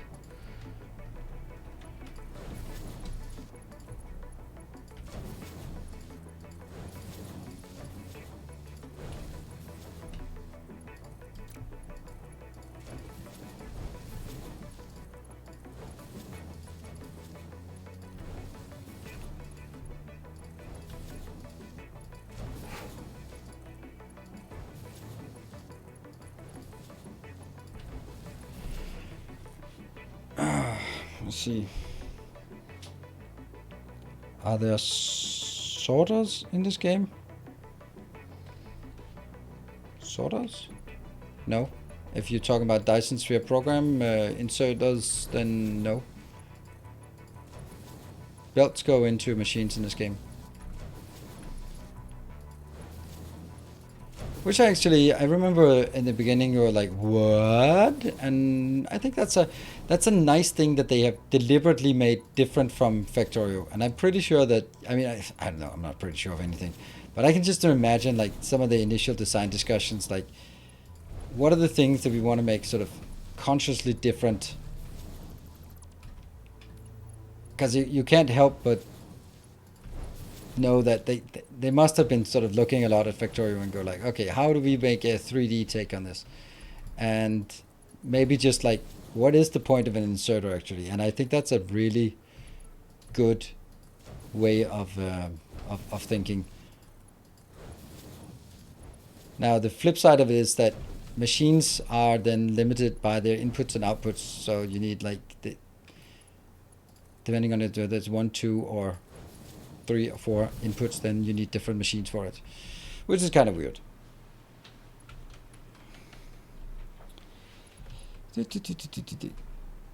Really can't do inserters for Factorio, but I find the sorters and direct so much easier. Yeah, I think this makes a lot more sense when you sort of get out of the, oh my god, this is not what I'm used to, and then yeah, nice belts go straight in instead of having this little arbitrary thing that just, but you're right there.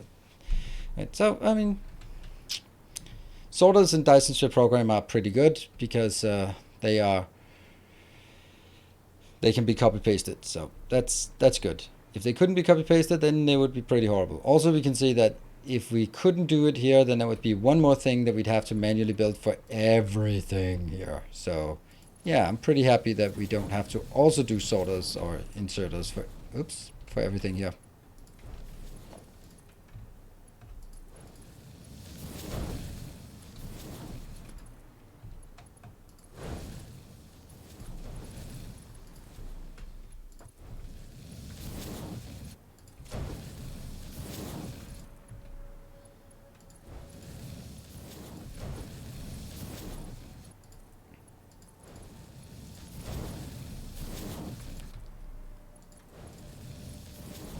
Done? Yes.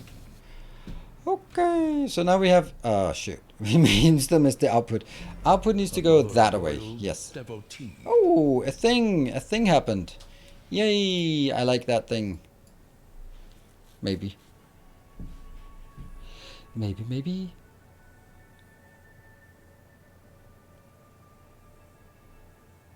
X, V, R, X, and,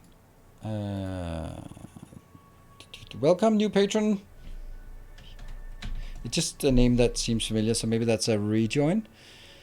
Nope.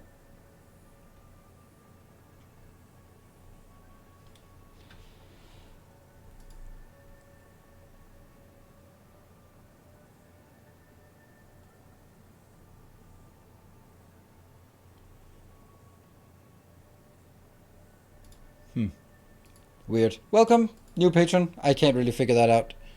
Maybe it's someone who has been joined before and joined back. That was why it looked weird. Okay. Here.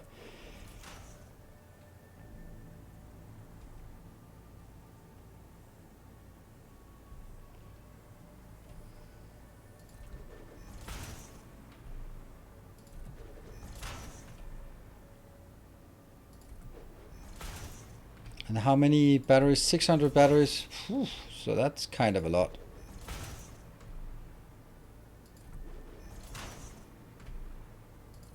Hello, Jeff. So it builds only kinda takes away the fun of puzzle clockwork aspect. Yeah, that's true, but it also kind of makes it super uninteresting. Well, I understand what you're getting at. How is that one? Oh yeah, that's just used for alignment. I understand what you're getting at, but I feel that there's a different puzzle to be made, and that puzzle is pretty much this thing here. Like, how do you make a good shape or a good build that is in 3 dimensions, getting all the stuff in and in a nice way? I think that's a different puzzle that I also find really interesting. Replicating it, less fun. Right now, at the point where we're at with Satisfactory, anything that would be like, oh yeah, let's add more entities, just is a hard no for me. There are way too many entities, and if I could get rid of the stupid cables, then I would gladly do that, because they serve no purpose. But we've been down that road before, and so having like inserters. At this point, I don't care if it would make more interesting puzzles, because it would 99% of the time it would just add more mindless clicking. If we had somehow some kind of way to do something clever, then yeah, then it might be nice to do that. Hey, Mr. Mini, thank you for gifting a sub. Okay, I am just going to ignore the chat because you're talking way too much Expanse books and I am in the middle of reading them, so I am just going to completely ignore chat until you're done with talking about that, because I don't want to have your accidentally spoiling or influencing anything. I am having a great time listening to the audiobooks, and I don't want to be having anything unintentionally spoiled. So sorry, no chat today, for me at least. I've got to stay away from it as long as that's the topic of conversation. Like ancient Hebrew numbers, also a topic that I did not really care about. So then I just tune out from chat for a while.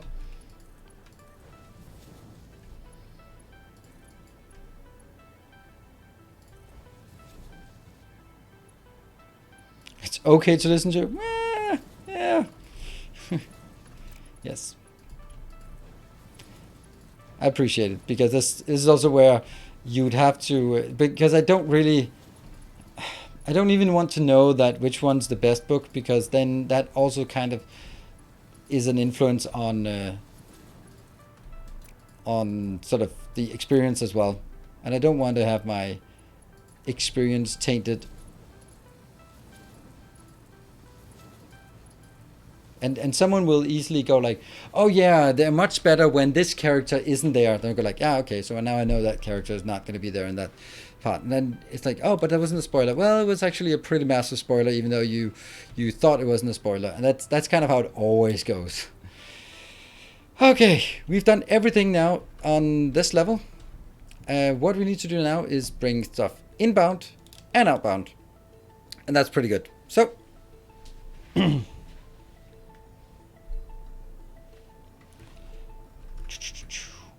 I will be back in 2 minutes, and then we'll see. Hope this factory doesn't need to be painted. Oh, it does. Very much so.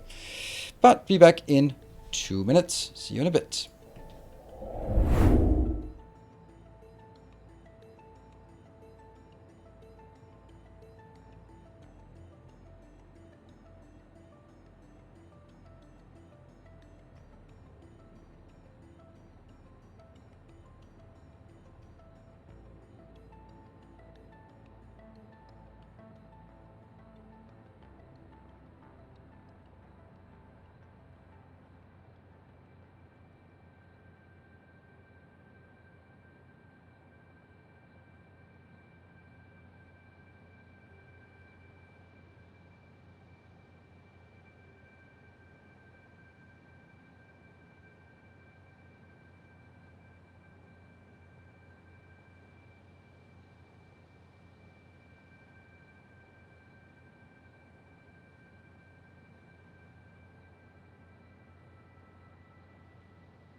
And we're back. Good evening, and thank you for joining on this fine Sunday evening.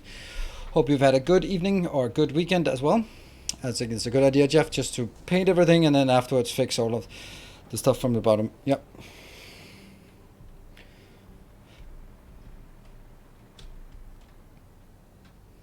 Okay, so let's see. Are they not done yet? Oh shit, I have to pay some taxes tomorrow. I just remembered. Okay, so batteries go out here.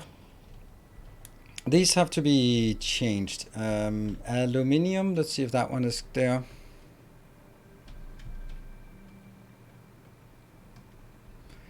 Aluminium is coming into that one, because it only goes here. So this is aluminium, and that means it's actually on this side. So that's correct.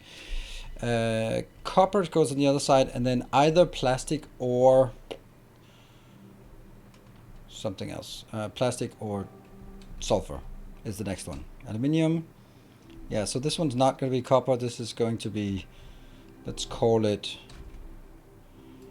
sulfur. And then I get plastic, and then I get over here copper. Yeah, let's start with the copper, because that's going to be one of the big ones. Yep, copper, and let's come out on this side. That actually makes it a bit easier. Yeah, the objective up here, top right, is the our end objective for the series, pretty much. I want to do nuclear power, I want to do a hub, and I want to achieve the objective for phase 4. That's kind of the thing I want to build in this series. And I don't know, maybe we'll get there, maybe we won't. Depends on a million different things. The problem is I can't remember what these are called, these things here. How do we know what they're called? I mean, the only one I remember is the nuclear pasta. That one. Right? So that requires copper powder and some things. So I don't have any of those items. This one is... Okay, so those things I have, so I can't build this one. And copper powder is just... Okay, copper. Right? Lots and lots of copper, actually. Lots and lots of copper. The other one is the thermal propulsion. We don't have this one, modular engine. That's again like really subcomponents. If you hover top right of your screen, does it tell you the name? Nope, because I can't hover over there because I turned my screen instead. Maybe when I'm inside a menu then. Nope, it doesn't. So I'm just gonna have to scroll through it or hope that I know what it's called. All right, so this one is that we have, we don't have this, and we certainly do not have this one. And then let's scroll up and then find this one, magnetic field something.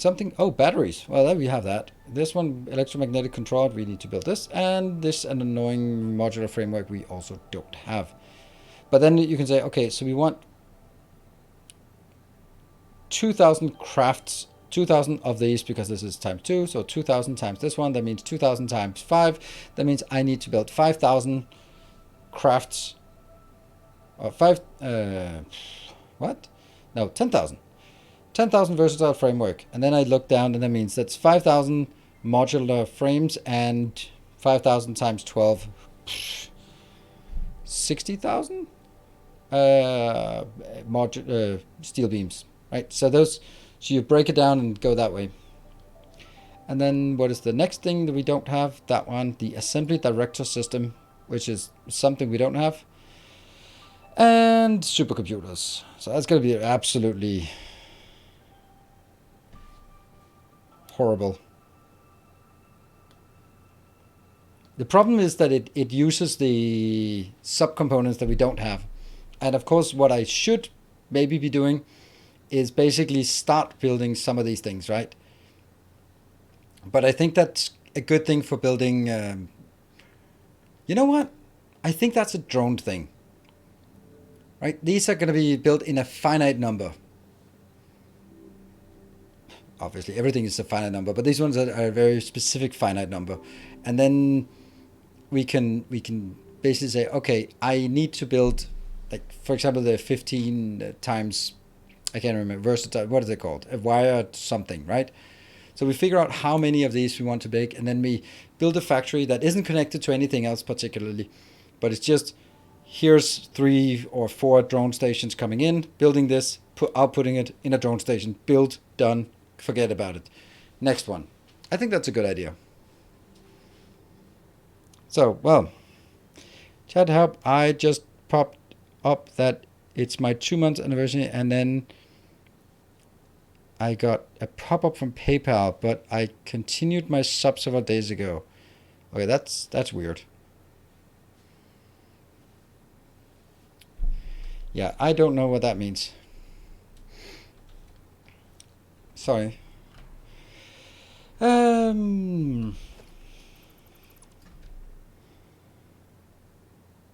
Okay, copper.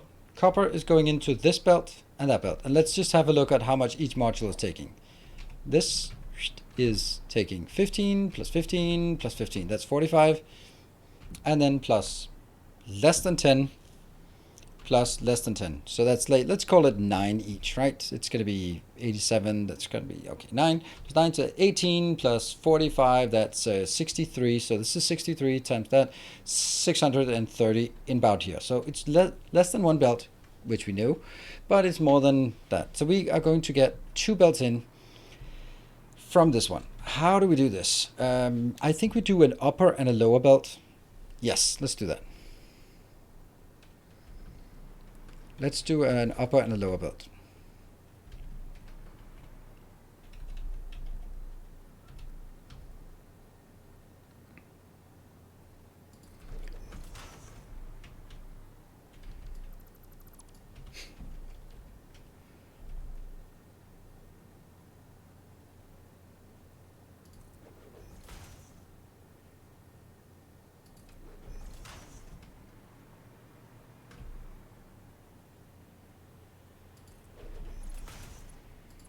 So that goes in.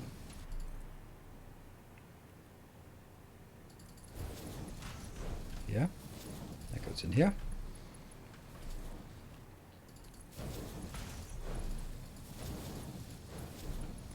And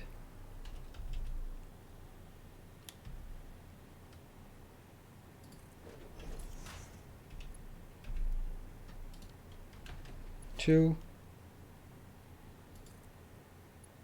Click. There. And then the other one will be built the other way, I guess.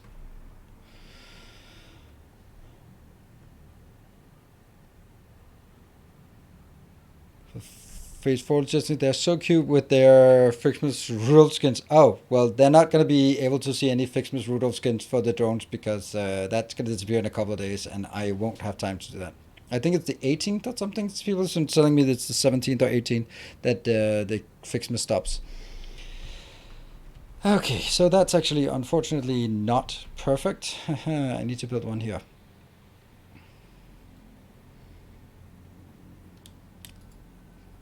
Autosave.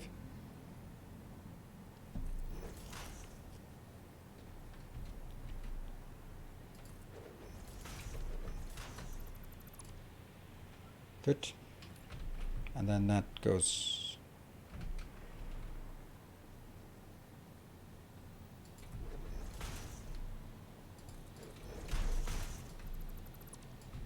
And then I need it to be built. No. Ah, there's no undo.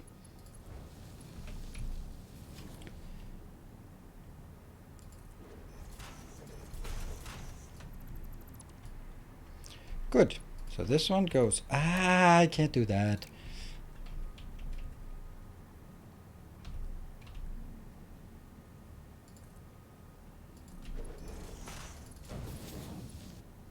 Yeah. That one.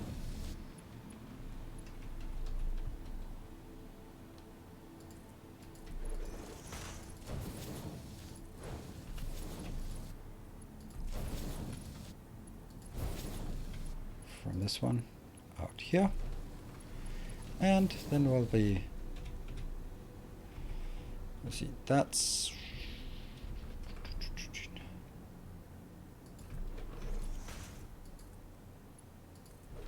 Okay. Right, so that is 2 even belts outbound.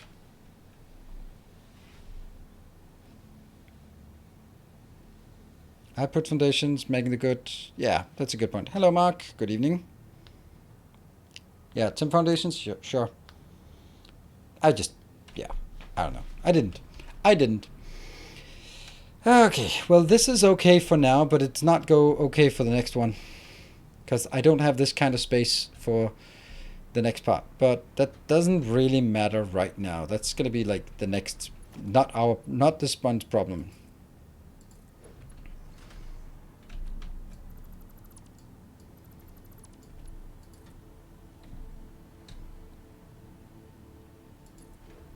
And then I just need to go from here to here, except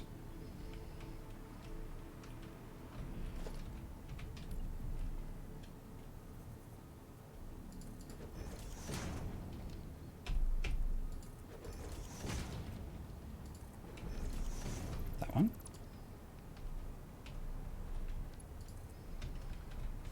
Oops, and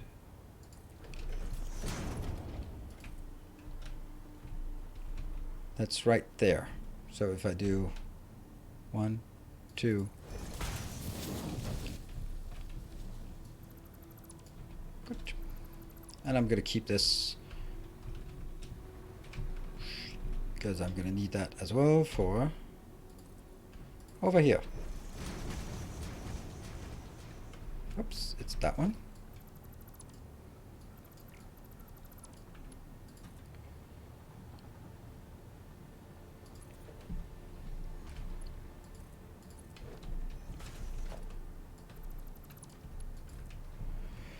And that is 1, 2.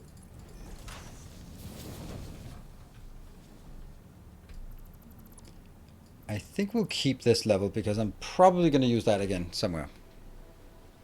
Okay, so that was the first one. Now, next is...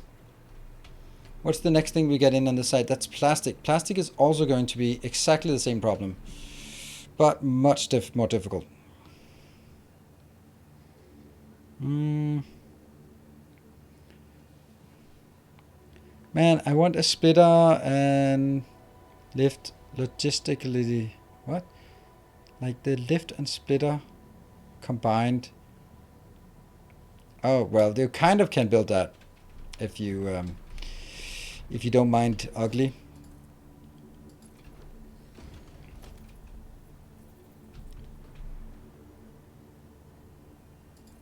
That one. That's a splitter and lift combined. I don't like it, but some people do.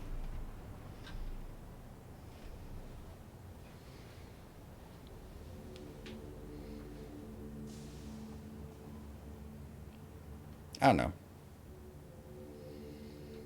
I think we're thinking more of a splitter on a lift. Ah, okay, so you sort of halfway up split it. Yeah, okay. Understandable. Okay, so this one is going to be... this will be plastic, so it's also going to go here. And I'm going to get plastic on this side as well. Huh. Oh, I'm out. That's pretty bad. Huh.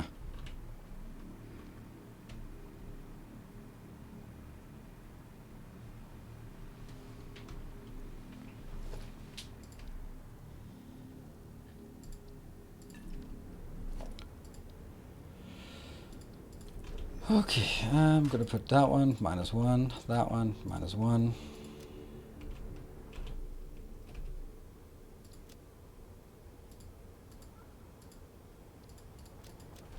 Go.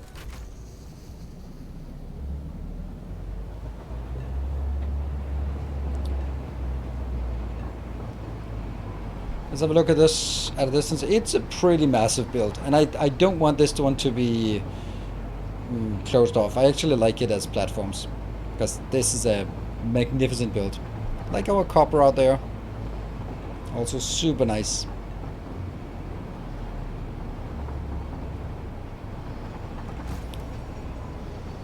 And, oh, it's also nice to see that there are no stations here. Oh, by the way, I can't do that. I have to make sure this one goes turned off.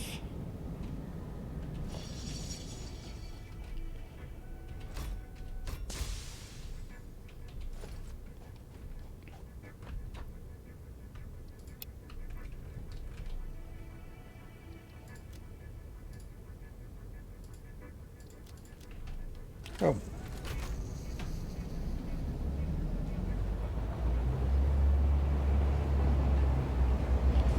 You sure you're building enough to keep up with the build? What? MTP4? I don't know. We'll find out. And if it doesn't, then I'll cross that bridge when we get there, right?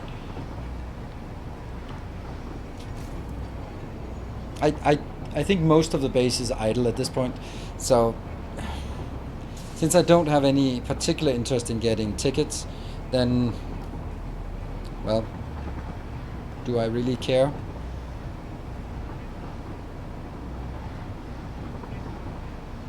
Is this the last desert planet? There is only one planet on that we land on. It's just different places on the same map. And I started up there by the space elevator in the northern forest.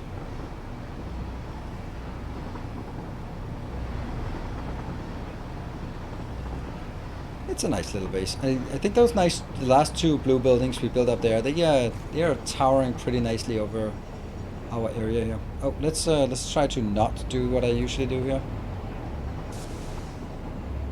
And go in there and get stuck and jump out of the train. At least now it's on manual mode, so it should be, if I jump out, it should stop. Eventually. Yes, perfect.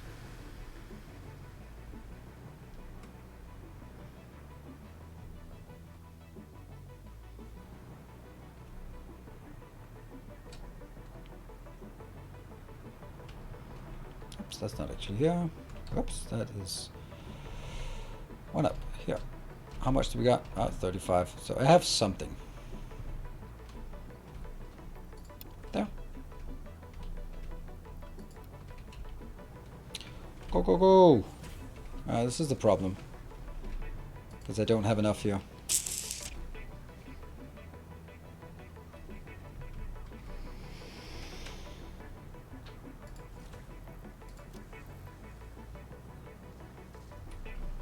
And I do no longer need any more, what are they called?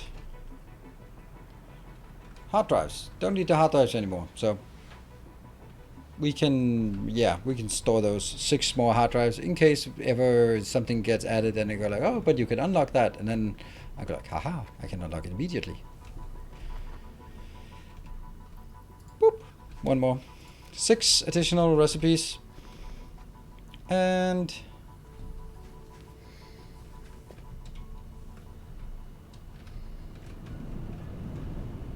do I have everything? No, I don't have everything, but I have everything I want, right? That's done. That's done. Quartz. This one's not done. I could build it just with what I have now. Or I can't do it. I'm missing 1 crystal oscillator. Then I couldn't build my train back, but I don't know. Do I want a radar tower? It seems kind of useless. Power slugs, nutrients, mycelia, caterm. There's something missing here. I don't even have this one. And I don't want this one. Powerful Mark 3. Ha, what an ironic thing I'm missing. Yeah, I don't want to handcraft supercomputers, so that's kind of why I don't have it. Right. This is the only thing I feel I need. The rest is just for sensor completion. And handcrafting supercomputers. Boo.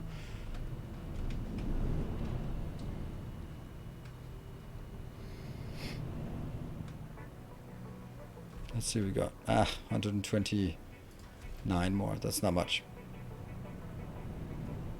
Just buy the supers? Oh yeah, that's a good point. Just buy the supers. That's good. Good point. I'll do that. What, did I miss anything else than supers? I don't have the rubber. Do I? Maybe I have some rubber lying around.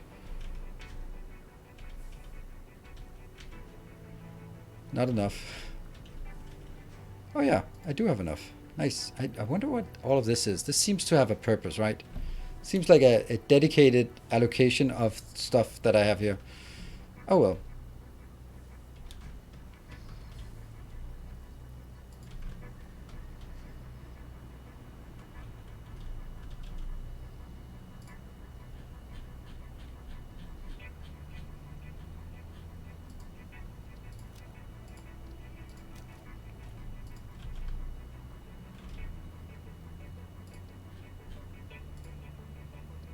Ta-da! No, there. Research. 8 minutes. Good.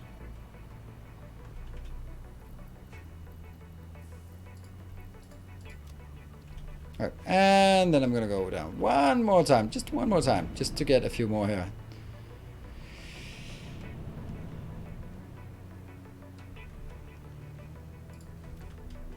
That's it. Now I don't want to take any more. Well, I do. How many hours did it take you to reach this point in the gameplay? Let's see. Last autosave is 2 hours and 24 minutes. No, 225 minutes. 225 hours. Yeah, that's what I want to say.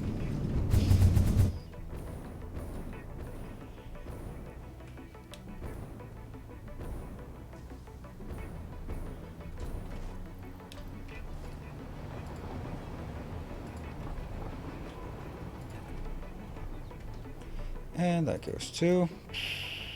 What's the last thing? Battery! Go. I don't even allow non-level belts.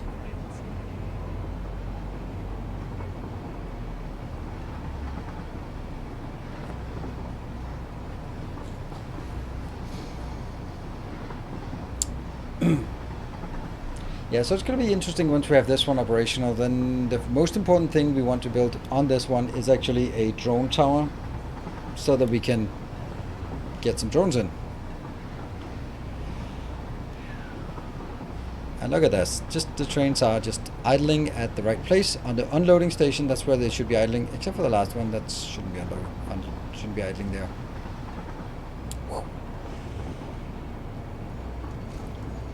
I really like the Tegevaro octagonal aluminium factory. That's probably one of my best. That one, the steel factory, is also good.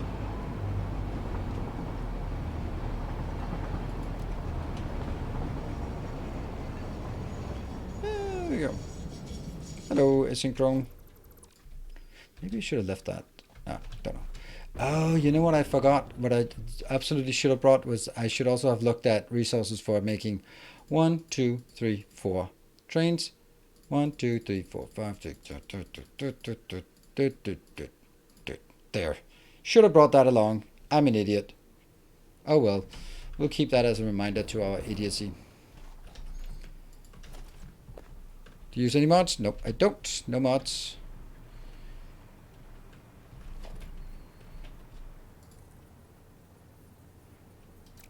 Oh, let's go up here. It was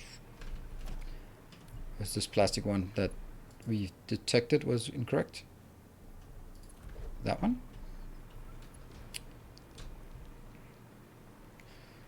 The four-legged critter triggers my arachnophobia. It's like a weird, short-lived adrenaline rush. I kind of like it. Oh, okay. Okay. So this is plastic? Yeah, plastic. And that's the one that goes... Now we have another problem here. How are we going to take an even amount from here that way and an even amount that way? The easiest thing is just taking these two, go right, left, right, and the other ones go left. That's the easiest part. But if it just... I'd really like it to be consistent. Like it is taking all 4 wagons and going this way, and then taking all 4 wagons and going that way. But that's going to be really difficult. Because the usual way I did it, I can't do that. I can't do it in one way, but it's not pretty. So the way I would do it would be... And then this one has to go... And then you can go up right to this level. But how do I merge these two together then? That's also not pretty either. Otherwise, could I do something like this? But then I'd have to do...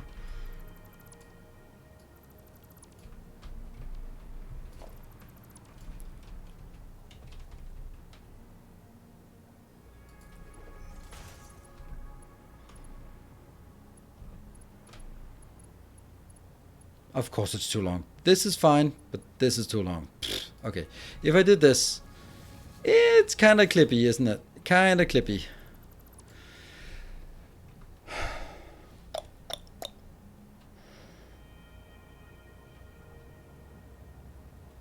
The point is, like, if I want to take the upper, then it's the most logical thing is like I take the upper one that way and the lower one this way, but that means the lower one can't take more than one level. It can barely scrape up to this level. But even that sucks because it's hard to merge this line with this line without making things ugly. So how would I merge this outbound into something as well here? Straight down and merge on the roof. Yeah, so take all of them one level down and take a mess downstairs. That's kind of not great, to say the least. That's not. I'm just not gonna do that. I'm not gonna build like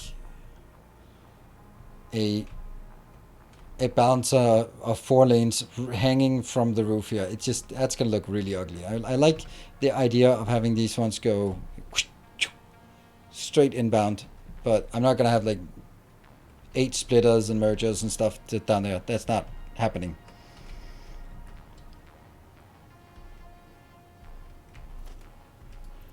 Can I move it 1 meter closer?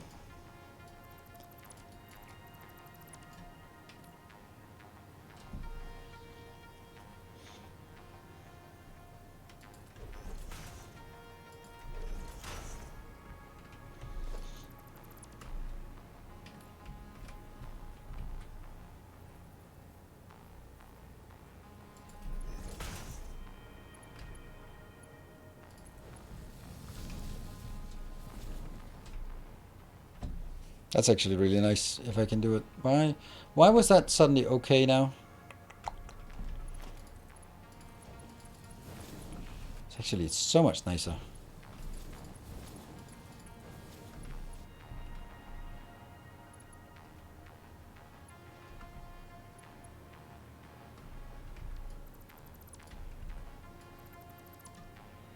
Thank you, Mark.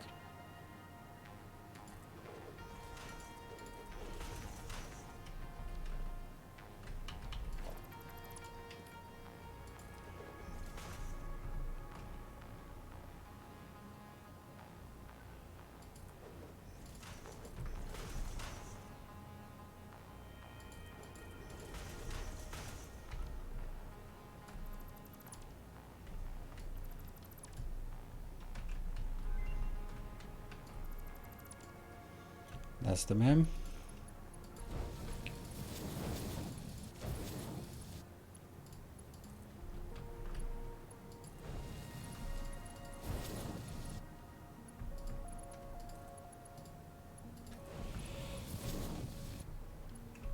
And then I need... That's actually really nice, this build. Thank you.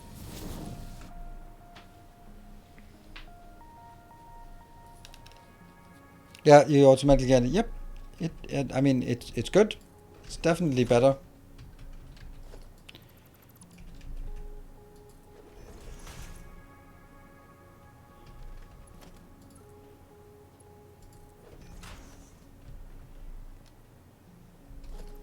Not perfect.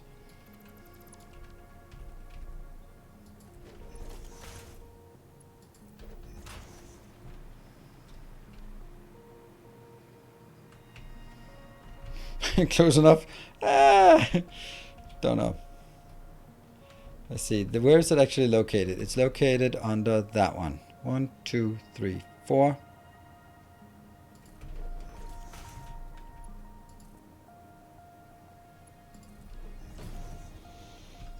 So am I going to change the other one?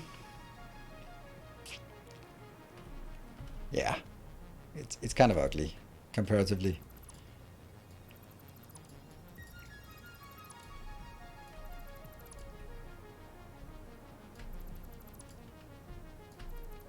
But I'm not going to change all the other stations, though. Why couldn't you build them both on the bottom lane, then merge them to the top lane? I don't know. I don't exactly know what how that would... I don't know. Maybe I could do that. I just couldn't figure it out. So I did it this way.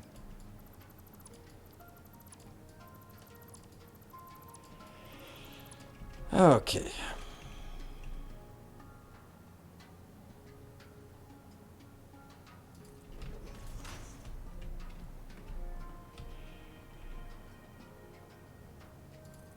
That one. And then here. And then the other part will be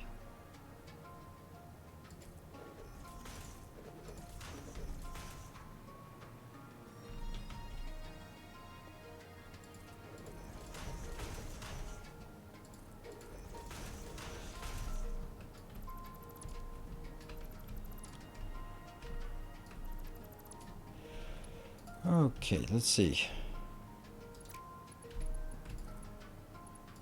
Yeah.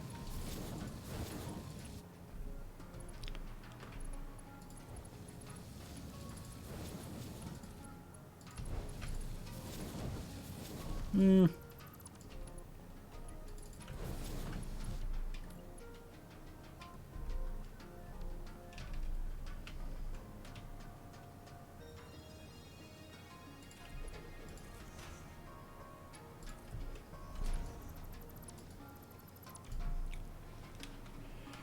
I like that.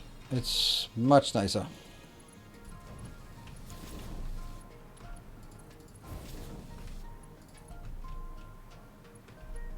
Giving over to this. Going here. Going here. Going here. And...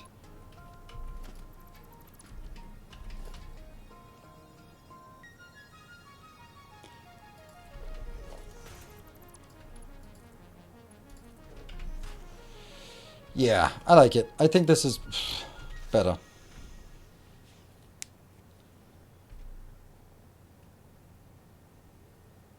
Side lift is way too much space.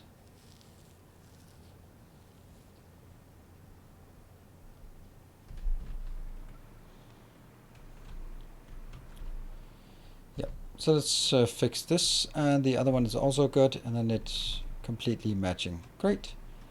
That means this one isn't quite done yet, and this one is not done. And that means this is also probably not done.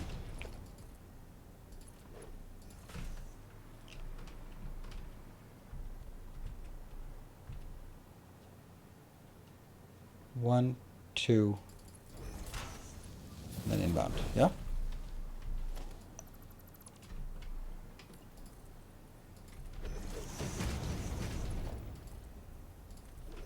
That goes out, and that goes out, and from here, and then it'll be probably to the middle here. Yes. One, two, and inbound. This is 600 batteries per minute. Yes, it is. So if this isn't enough, then I just won't ever have enough. It's very simple. This will have to be enough because I can't get any more. This. And then that needs to go to...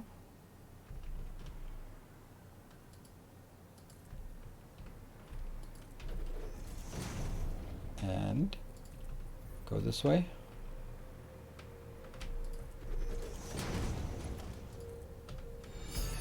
Ooh, thank you, Night Hunter XL. Thank you for the 200 bits. And first time chat from a viewer. Thank you very much for just... it's a nice way of saying hi first time. And welcome. So what brings you to our little hideout?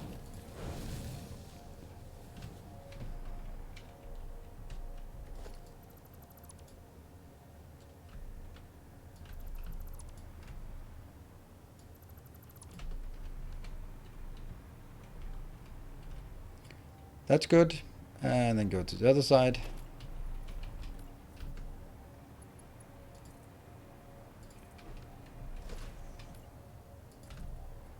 Oh no! Oh no! What is that doing?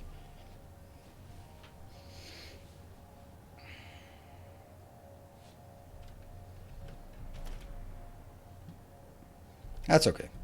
We'll find a way.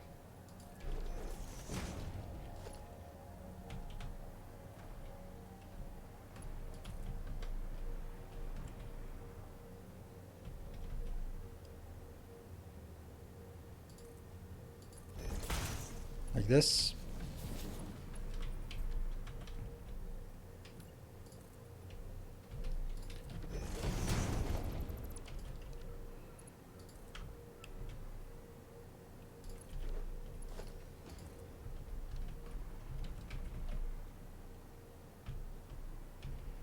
Where is it? Is it? It's here. Then where is it supposed to be? It's supposed to be that location. 1, 2. Yes.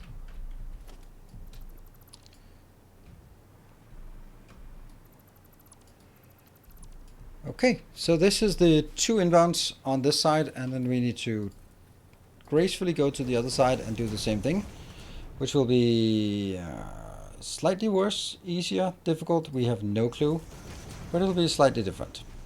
So first things first, sulfur. How much sulfur do we need on this belt? 45 times 10, that's 450. That's still going to be 2 belts. So it's going to be exactly the same for sulfur as we've done before for the other ones. So let's go up and build that for sulfur. It's this one? Yep.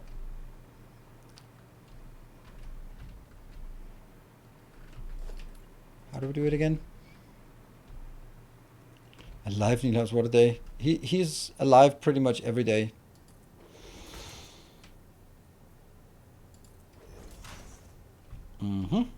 So that fits, and then that's the other one that goes in here. And then, nope, that has to go out. Has to push outbound, because this has to go into that one. Now the other one, that is here. 1, 2, and then that's actually also out. And here.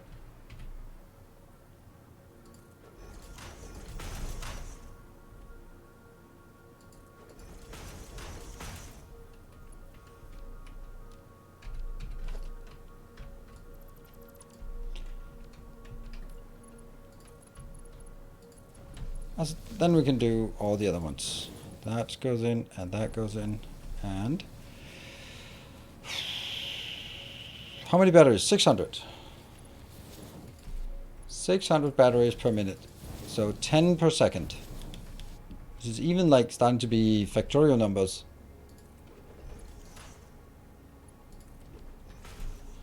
So this is good, and then we do the top one in.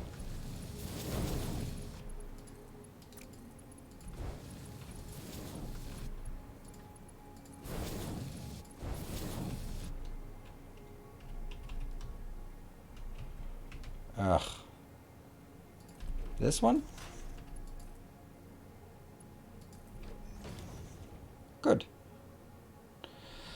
So this is how we do sulfur outbound. Next one is aluminium ingots. I think I'll just do the same thing for aluminium ingots, because there's no reason not to do the same thing at this point. It's actually okay. Is there a way to check UPS or CPU in Satisfactory? Hello, baked beans. Don't know. Like inside, yeah, I think there's a console command to show FPS, which is what you're going to be constrained by. I don't think it splits it between FPS and UPS.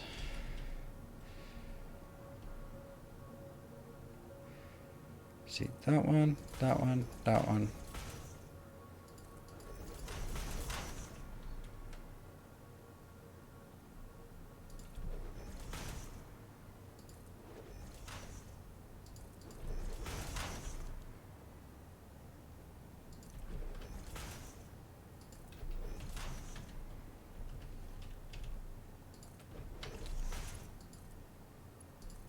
Looking good.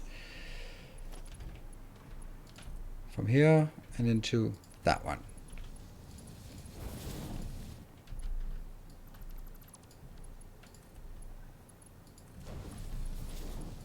Top.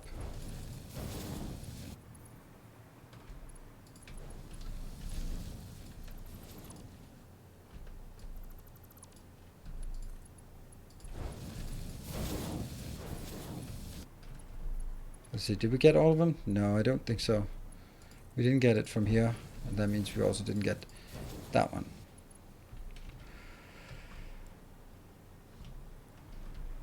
It's a bit confusing. It's a bit hard to keep track of, and I think that's the one.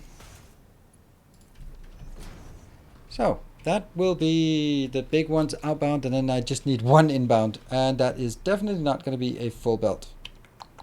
Is it a full train? Is it going to be a full train? What are we ever going to use a full train for? Nah, we're not going to be a full train for this. Isn't upper belt wrong? I don't know.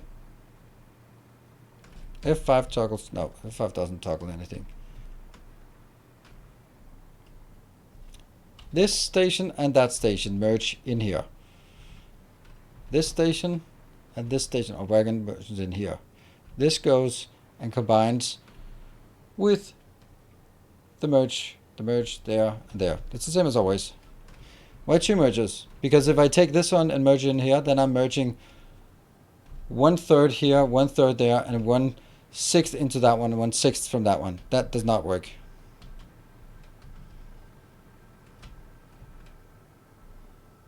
That's an interesting automod message.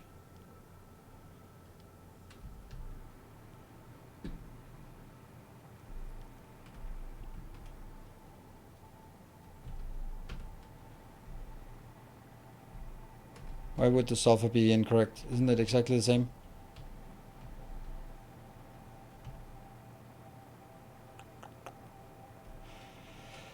I think so. I just don't want a full train for this. But do I want to add it to one of the existing trains? It might be kind of silly to do. Yeah, it's going to be really silly to do that. Like, I have my trains, that this one, oscillator RCU cooling system. And we have another one that's called... That's an incorrect one. Naming. What? Where do I have the other one? Oh, there. Fuse modular frames plus heatsink. I could take this one as well. Yeah, let's do that. That means on the 3rd position we take batteries in. So that means not this, not this. Oh, not this, not this, and actually not this one because I need to turn it around.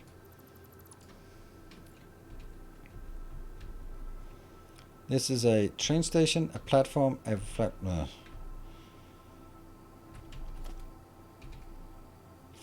empty platform with catwalk, empty platform with catwalk, and then I'm going to take this one, and it's going to be inbound over there, and then empty platform with catwalks. Sweet.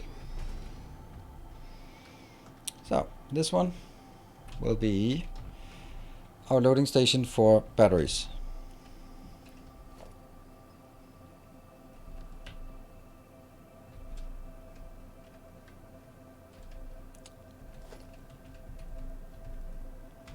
These are inbound.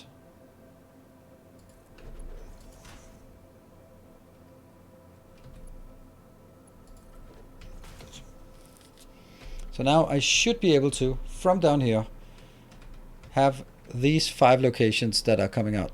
There, there, there, there, and then this one is outbound. Let's see.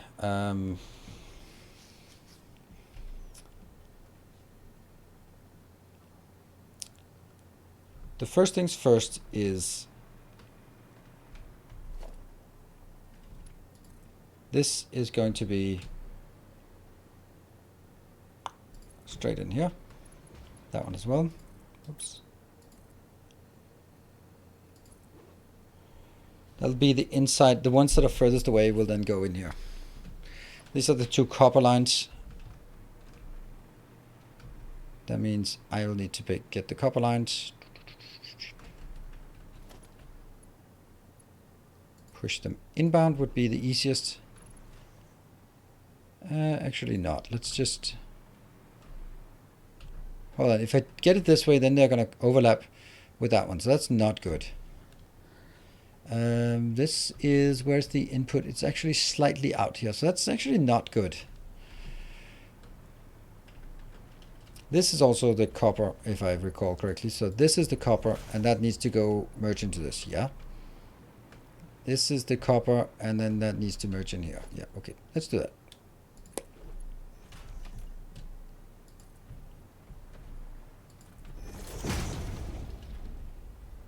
This is going to be the middle, so I'll take... This should be easy to make, right? 1, 2.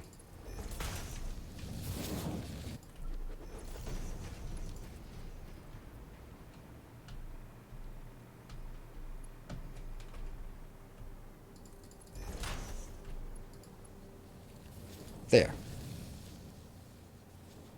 Okay. Now the next one.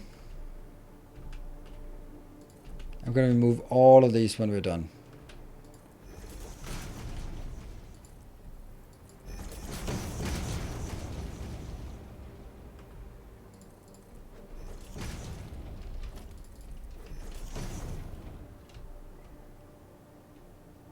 One, two, and then go in.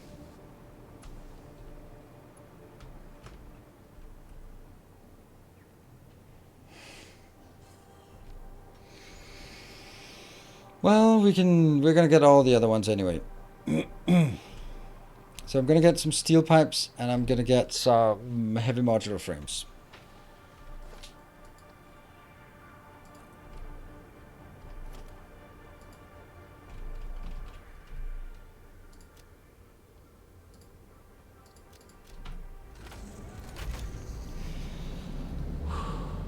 I'm quite excited about getting this one operational, and I think that there's all I need to do when I'm done here is just set up the trains, send them out, and it'll just work. That's going to be pretty cool. I mean, it's going to take a while to do all the loading and all that stuff, but it should just be working.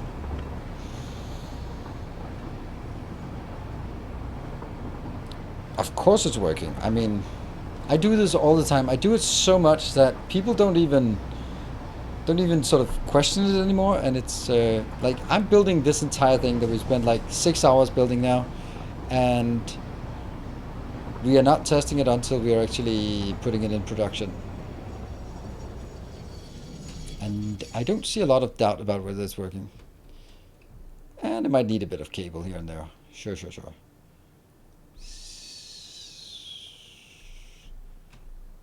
Curious how testing goes? Yeah, it goes well. Just throw it in production and it works.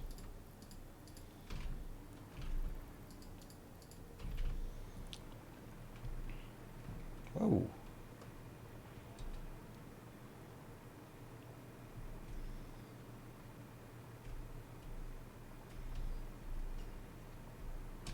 So, a question. Should I be making a Reddit, no, not a Reddit, a LinkedIn post celebrating the 3 years of me being fired? Or maybe phrasing it a different way? Or should I just be like, nah? I've been kind of wondering if that's...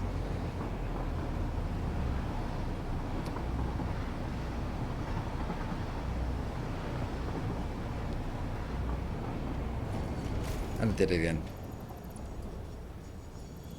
Come on. There.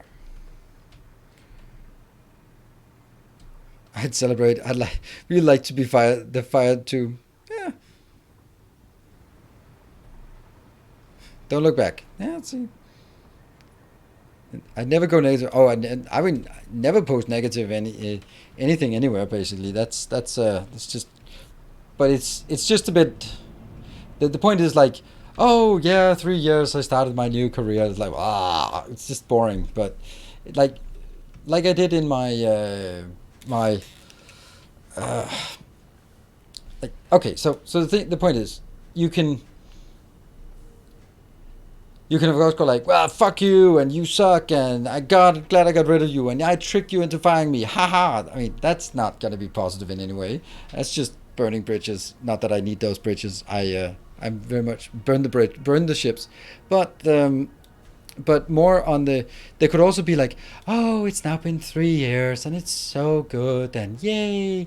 They're like, yeah, that's also super uninteresting. But you could also go like the middle ground, like I did in my that has a bit of more edge to it, like I did in my my channel update. I basically go like, oh man, looking back on the last 3 years, they've been so much better than the time before. Right? And that kind of tells a lot as well by saying, oh, it's so great to be your own boss, because then you don't have any stupid boss telling you what to do. Or, you know, like in some kind of variation of that, right?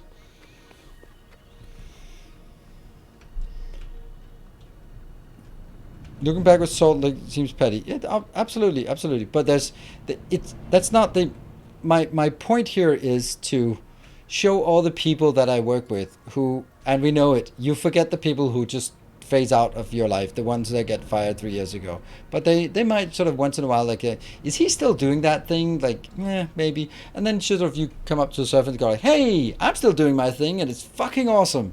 And what I actually want to do is as well is basically going like, hey, and if anyone is harboring some kind of dreams about going going solo, then and you want someone to spar with, then give me a call. I'm always open for a lunch, or a cup of coffee, right? Because I know that there's been a lot of people who reached out to me when I got fired and go like, oh, on your next job, can you just take me along?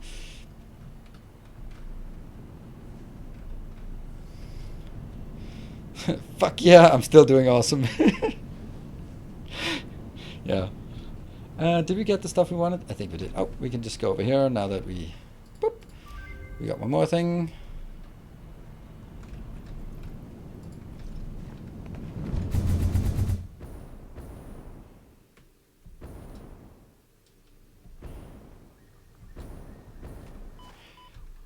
Beacon. Yeah, I'll build the beacons.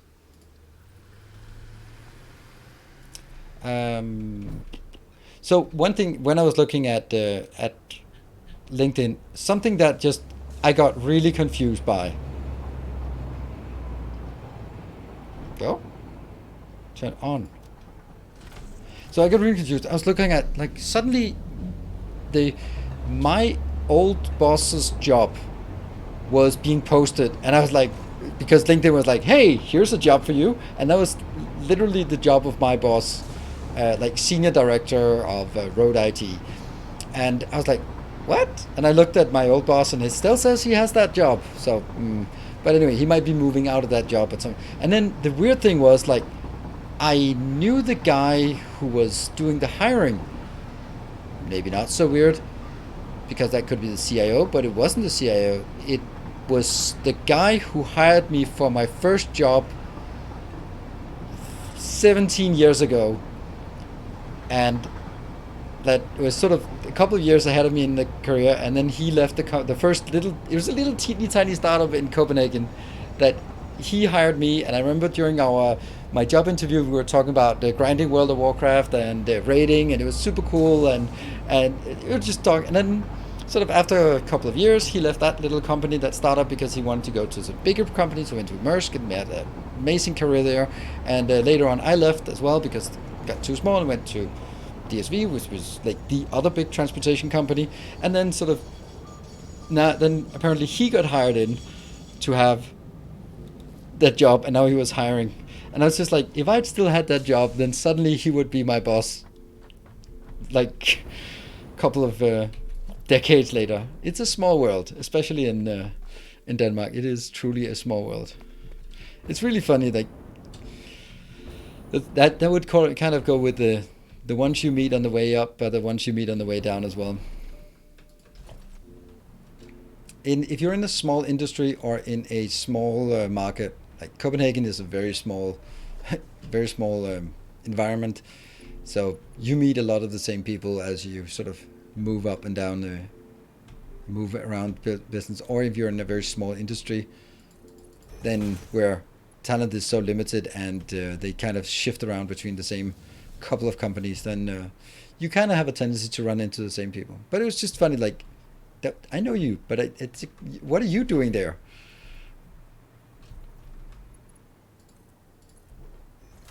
Hold on. Yeah, that needs to go out, and then this one has to go.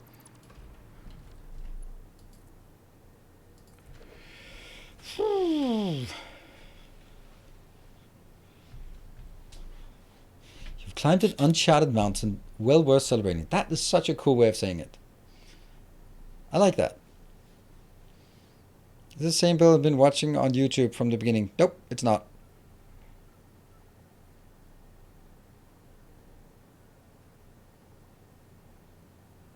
Building bridges is counterproductive to self-worth.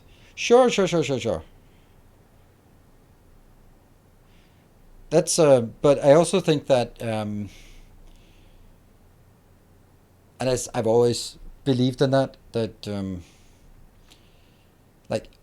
if I was better at kissing ass and kissing the right ass at the right time, I would still have that job. But that was never my forte, and it was never something I enjoyed doing. And I kind of said things as they were. So when you see a lot of people who get fired and then they sort of dance around the topic of going like, oh well, I was really happy for the opportunity here and it was really good co-workers, and then explicitly not mention the boss who actually fired them in the end. And like, because you just sugarcoat it all the way, even all the way to the firing block, and you're still to the executioner's, what is it called? I don't know, chopping block. Then and you're still going to be like, oh, sugarcoating it, and oh my god, I did forget. No, that's not you. Yeah. So it's not because I want to be snide or anything, but it's more like I do want to send the image that it's going so much better than whatever I was doing before, which it absolutely true. Oh, too much junk here. And basically, from the context of if anyone, and I know some people who are kind of stuck there, and just give the people that I work with the view that, there is another way. You don't have to take that shit every day. You can get out of it. And sometimes if you see someone who made it on the outside, that can be part of going like, oh yeah, maybe that is a good time to consider that.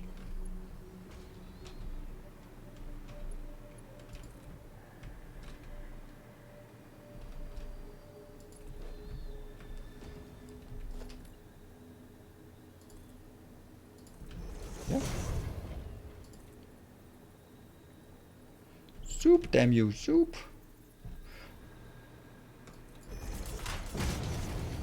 There it is. I'll retire to read a bit before sleep. Alright, Conrad, thank you for joining. I will take a short break now. 1, 2.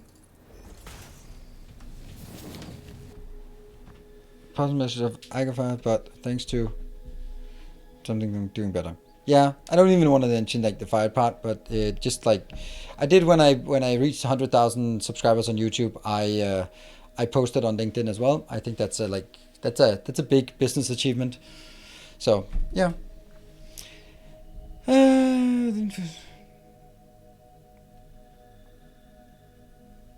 Oh yeah, Isanagi. You're absolutely right. You're absolutely right. Absolutely right. I don't want to. The thing is, like, if you're focusing on a negative thing, then even if there is a point, then people will just interpret it as being bitter, and that's the last thing I want to give off. And but it's more of the part that I really want to show that I escaped the grind, because it is a grind, and or a churn even, to quote Amos. It's a churn. Like you float to the top or you drown. Anyway, we are going to just take a short break. Why is it always nighttime in this game? Weird. So, short break, be back, then we will just hook up the last bits and then send off some trains, and we should everything coming in awesome. Be back in 2.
And we're back.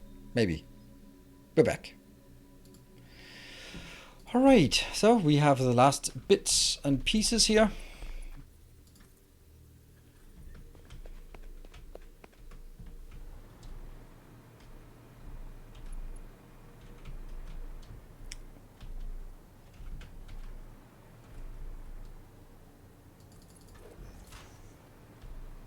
And this one.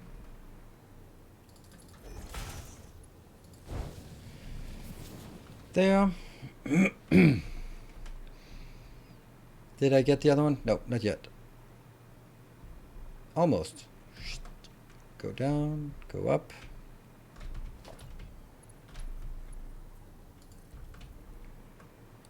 One off. Good evening, Bartek. I can't remember if I said good evening to you before I took a break, but good evening. And that's gonna be, where's that? That's 2. There. Alright, so the last one is going to be the return belt. So where do we want that? I think I'll take this in here, but I need to take that out.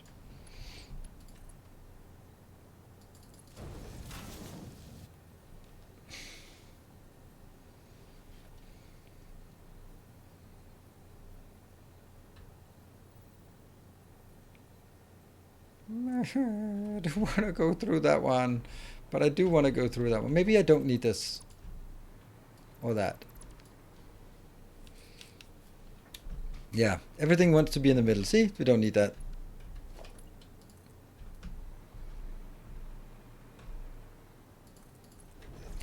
And then I am pretty sure that I can make merger there. Re-establish this.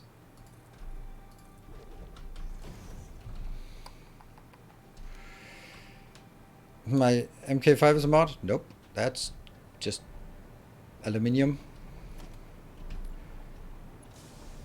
No mods here. Don't play with mods. My the only mods I have are the ones moderating chat. As in I don't have any.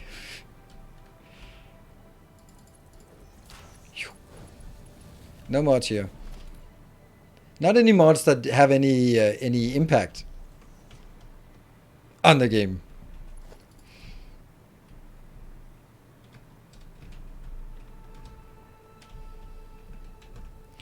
Oh,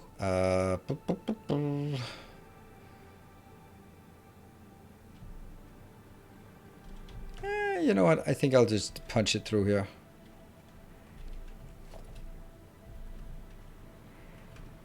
That one, middle.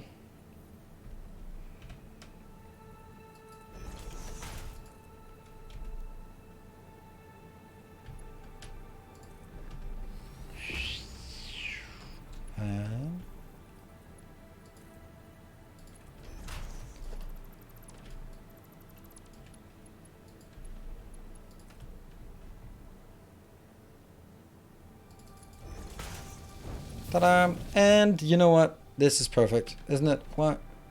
1, 2, 3, 1, 2, 3. This space here is exactly the size of. Why is it not under transport? Of a drone pod! Woo! And there was much rejoicing.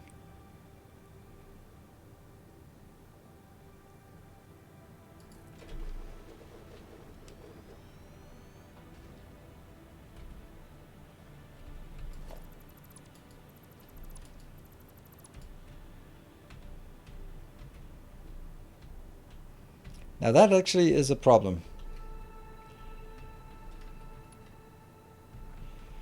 Okay, so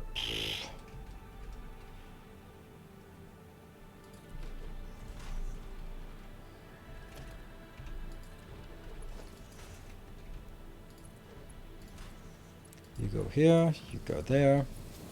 This one goes something.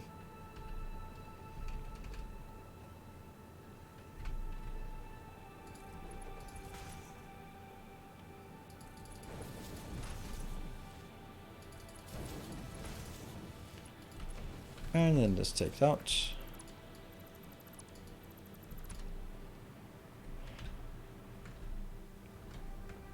If you sink them down 4 meters, yeah, but then it doesn't really.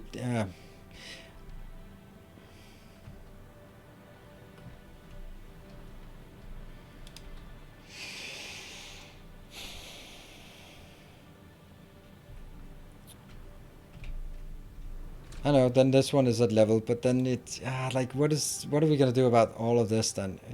I know it does, but then it doesn't fit here. Then I have to kind of. Well, then it's not gonna be. No, nope, nope. Sometimes it's just a nope.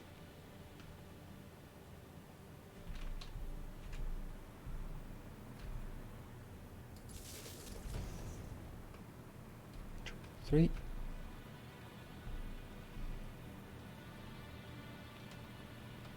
The autosave is starting to take a bit of time. 1, 2, 3. Huh.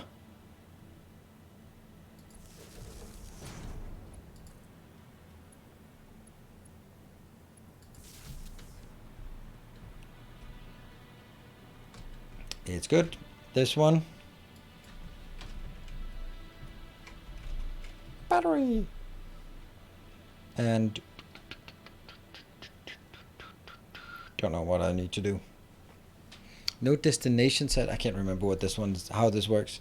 This one has to have a destination. That means it's requesters that will have stations, right? Anything that requests will pick up. Yes. So I actually should never build a drone here. I should just have anyone who wants to get stuff can come in here and grab it. Or is that how it works?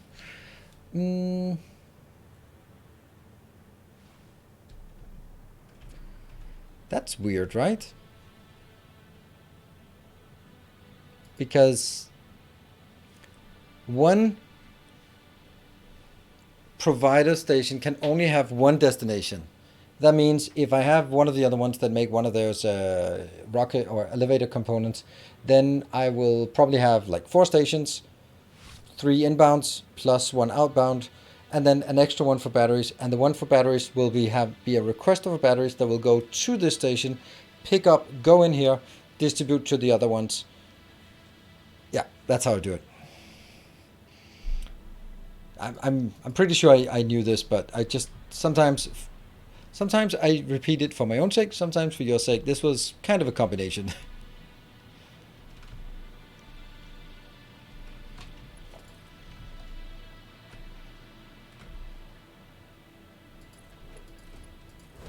That is now everything hooked up. Sweet, sweet, sweet, sweet, sweet. Go away, stupid presents. So, I don't know if I want to build a train for this. Actually, I should build a train for this. Okay, so now first I need to set up all of these as requesters and providers. This is a load, but everything else is an unload.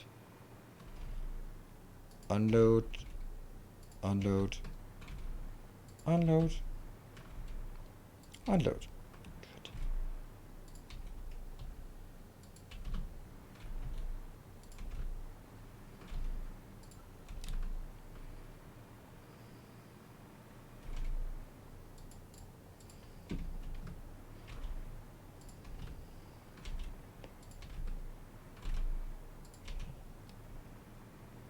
Can we just do an AMA command so that just a reminder for anyone coming in for that tomorrow? I hope it's gonna be. I hope it's gonna be fun. I hope there will be someone who will be somewhat interested in this and can hang out and do these kind of things, and then I'll edit it back into a YouTube video afterwards. I think I want to build the trains over here. Yeah, so they are kind of out of the way. That one, and then 1, 2, 3, 4. This station train will.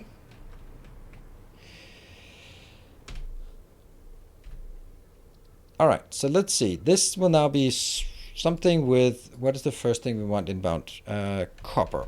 That's the one. Okay, so we first go to copper ingots, where we will go until it is fully loaded or 600 seconds has passed. Then we will go to battery copper, where we will be until everything has been unloaded or 600 seconds has passed. There. And the train will be called copper to battery. Turn on self-driving. I want to drive these trains. I'm sorry, but I just really want to drive this train. It's some of the beautiful bases we built, and I just want to see how that works. Most common email question. I'm having trouble with. No. The most common question will. When will you update the blueprints for the base in the book for the last episode? It's like, all right, I'll get around to it. All right, I'll get it. Okay.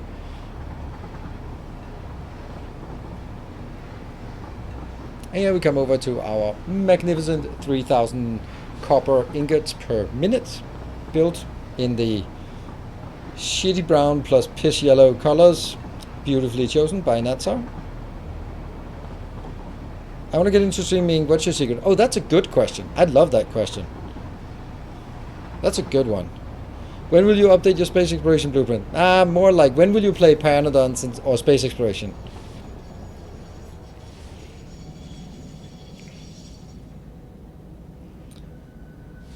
Alright, let's see if it loads.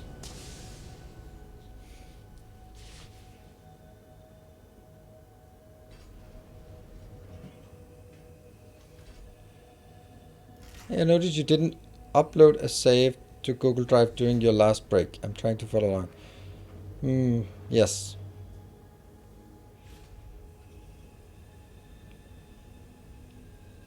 This is one of those things where obviously I should automate it. Like, every time there's a save, I should have a little batch script that automatically copies it over to another location. I just don't, alright? I just don't. But it is one of those things that, or more easily I should just set up the folder to synchronize automatically to Google Drive. But then the thing is, I want to control what goes up there, and then even though it means that I have to do manual things, but I don't want to be. I don't want to have everything up there. I want to be able to control it.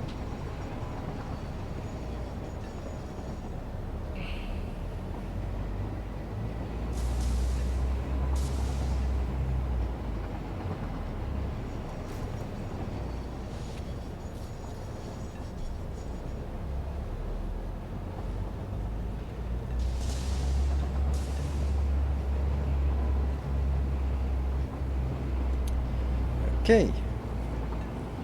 Can we deal with this troll here? I don't know. Can you?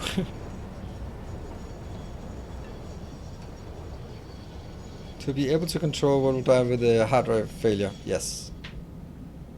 I mean, I lost some things, but I didn't lose anything that was particularly important. So, this is docking, and then we're going to monitor the whole thing being unloaded. I'm kind of leaning towards painting the train here. Oh, such a cool color. Really well picked. And then we're going to watch this go.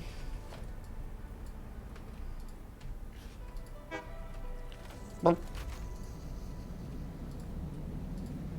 it looks like stuff is going out, so that is good. Good. Let's go down there and take a peek.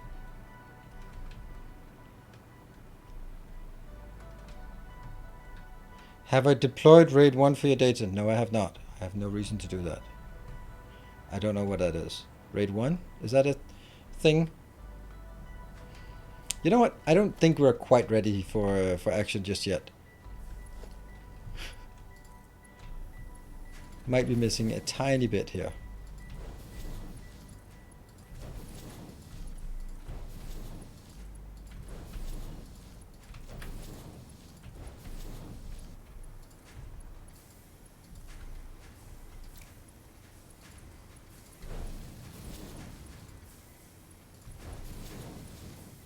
No.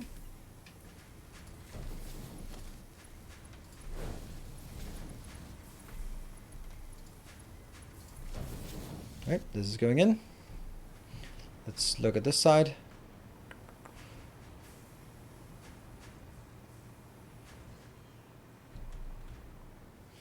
Belts are kind of empty down here. It's because it's a pretty big manifold. The hitbox on the power cables. What? They are not touching. Look. Huh?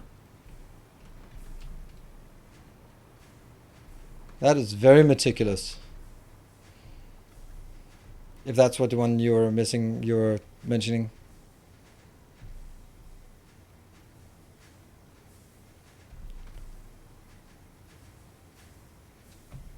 Oh, right. Our building. Ah, yeah. Well, this is just chugging along, and eventually we'll see more going down there. All right, let's initiate the next train. Actually, I'll want to check this out.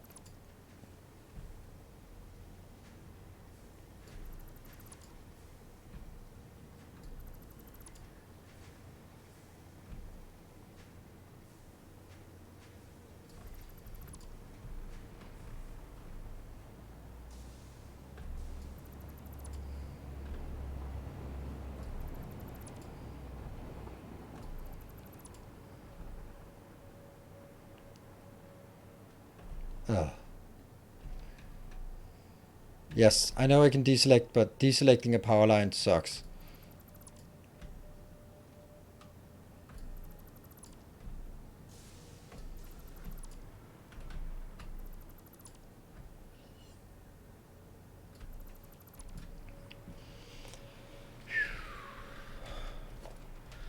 Let's get the next one.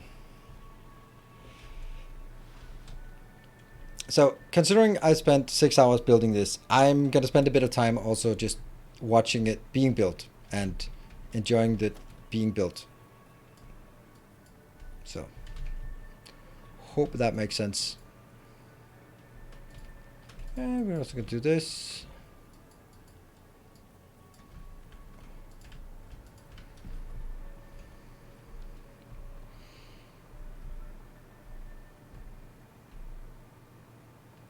What? Justice complaints before they are voiced. Huh? About spending time on this or what? And let's go train. There. 1, 2, 3, 4. That'll be the batteries.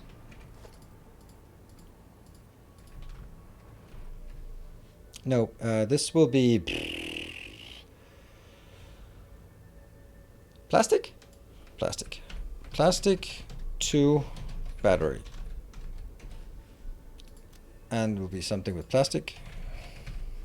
So first we go to plastic. That's also going to be beautiful.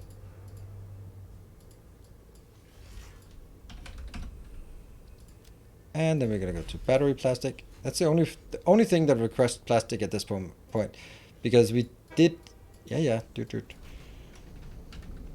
we did build the plastic and rubber because we knew that this was a thing that we had to do.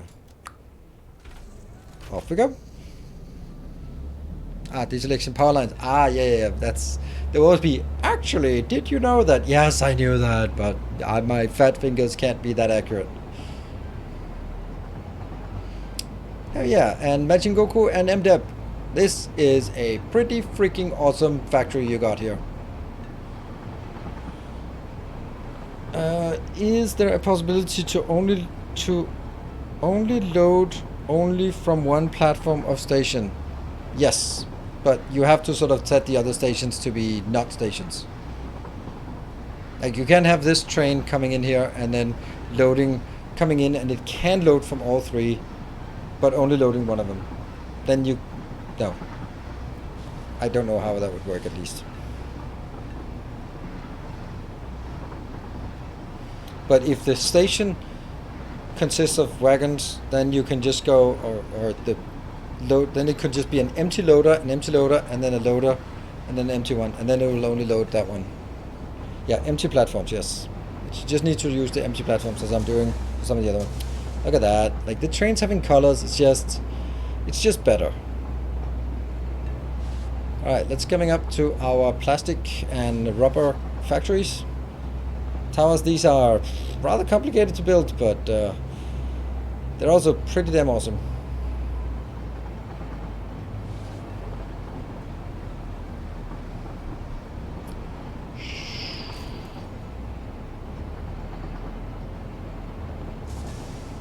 First pickup of plastic ever, so it's going to be exciting to see if this works.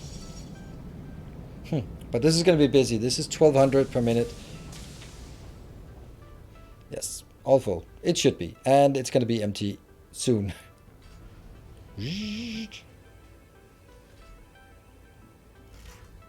How did this train station know that it should have pre-painted purple containers and with plastic? It's just amazing, right? Only want to load from one of them, but seems to be a wish. Yeah, that's not... Then what you're doing is... Dime Devil, you have to design it in a different way if you want to do that.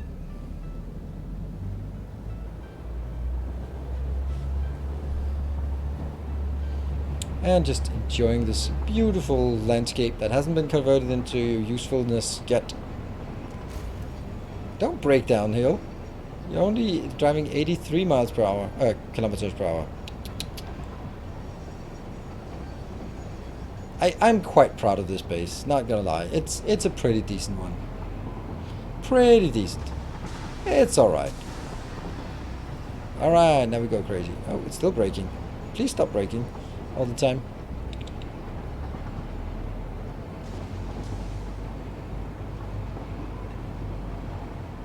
See, I have no idea how I would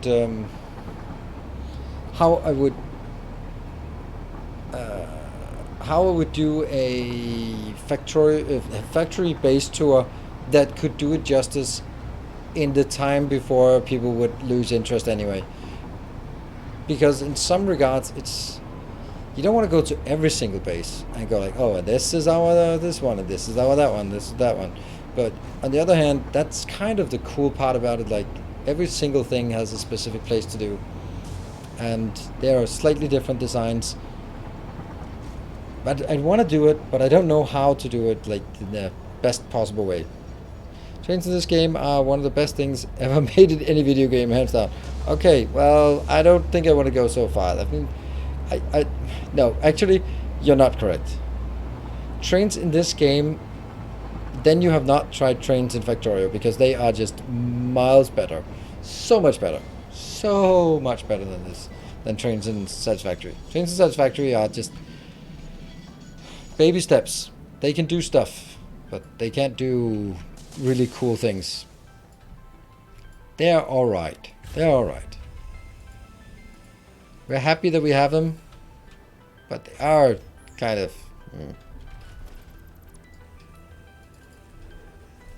say that they have more flaws than not. The pathing is super stupid, yeah. Yeah, they're now alright. Yeah. The only way to make it reasonably easy to film would be to simply fly mod and multiplayer camera mod. That's not exactly what I mean. I mean, I can always just cut out the parts, but a big part of it is just like the awe of just coming close to a factory and go like, oh, what is this? Oh, wow. And just looking at it and then just diving into the details of it and go like, oh my God, this is massive. And that's the kind of thing that's really hard to convey. I don't think this is a good idea, by the way. It feels like a really bad idea. Because I'm not hitting stuff. I'm going to have to go through everything anyway to make sure that I hit it. I think the idea of... Well, it's not awful because I just can't be just zooming around, but I can just not care about the surface. And then basically go like, yeah, we can fix that later. But I still have to look at every single entity and make sure that that's colored. Plastic is coming in, good. But it doesn't do anything.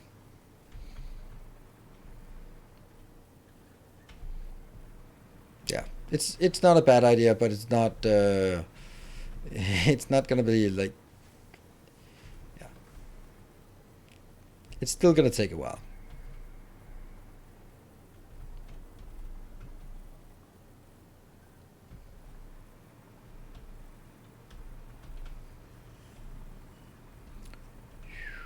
Let's hook up the other train. Get this part here done.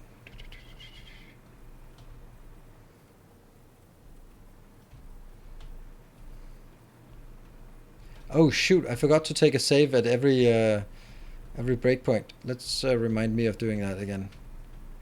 Next time we save.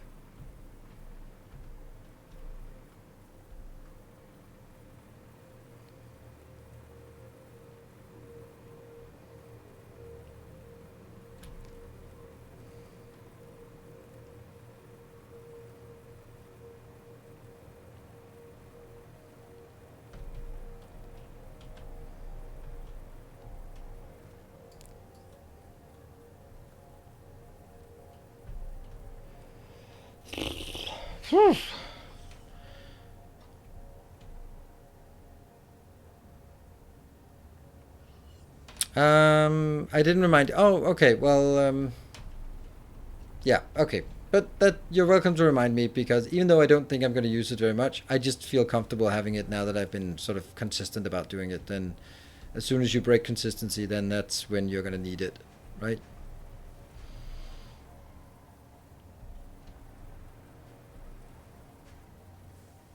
Okay, let's see that we have probably colored the majority on the one side. Probably, kind of, majority.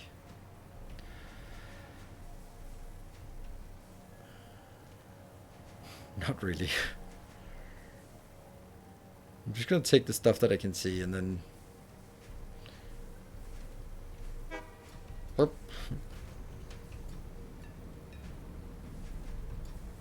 Okay, and then let's get the next one with the sulfur train, and then we'll continue the paint job.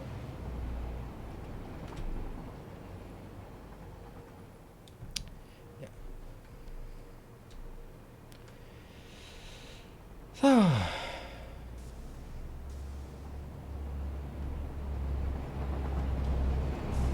Ooh, we like beautiful train. Let me just copy one of those.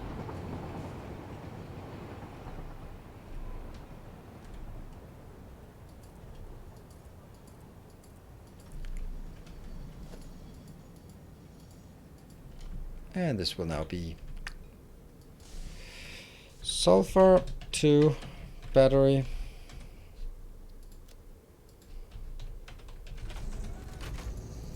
I don't know why. What are we doing? What's happening? What's happening? Ah! Why did it start driving?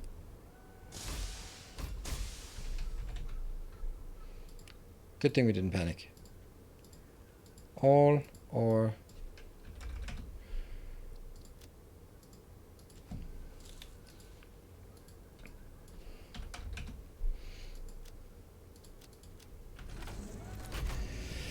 Oh.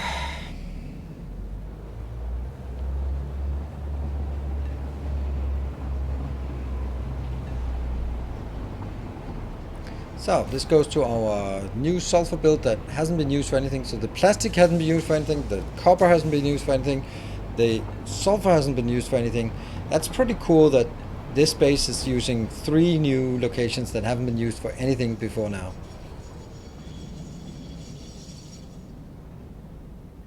That train is annoying because it, oh, yeah.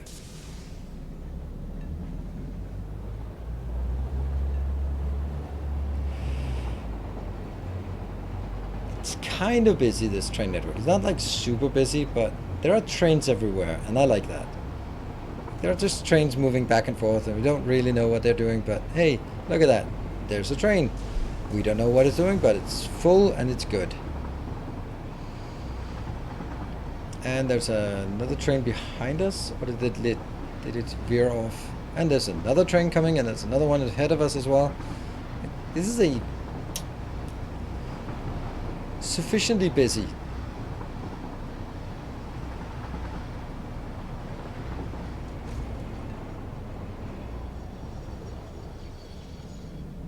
Train networks are much cooler in first person. Absolutely they are. Absolutely. I could devote my whole life to trains, maybe. Yeah, well, I love trains too. Dedicated the last many years to trains. The thing is, you're gonna get more. You're gonna do more train modeling simulation thing, playing a game about train model simulation than you are actually working in the best of situations that have anything to do with trains in real life, because it's just like I remember like the awesome math of building train schedules. That is super fun, really really cool and very advanced. And then it all comes down to sort of, oh yeah, but it's gonna be run like maybe once a year for new schedules, and it's going to be outsourced to a consultancy company, and it's going to be a highly politicized thing, and therefore the whole math part isn't really a big deal of it, a big part of it. And then in the end, even if you're responsible for generating the next train schedule for some area, you're going to be spending more time with politicians about why there is or there isn't a train stop right where they want or don't want it than you are actually optimizing the cool mathematical model that will optimize where and when the train schedule is going to run.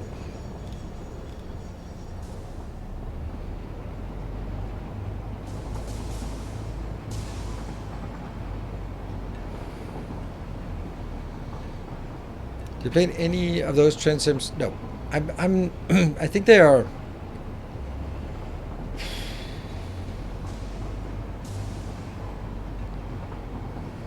I think that it's what I like is this part, like seeing it operating, like building something and just seeing it build up and work. But there's sort of the fidgeting with the minuscule, like okay, waiting time here and this one here, and okay, we need to adjust it because now the city has grown, and then I need more passenger trains in and out, like Railway Empire. I played that, and we played something else that was also really train heavy. I can't remember. It was number 2 or something. Play that, and it was good, but yeah.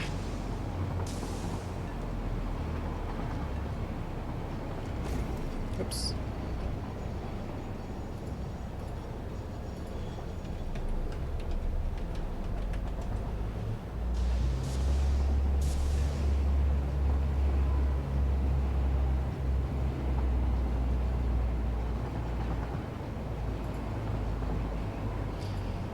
Is it possible a train in Satisfactory would fail to stop going downhill for a red signal?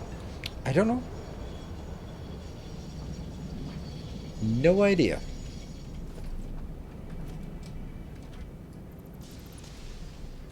Oh, okay, let's see if it unloads successfully.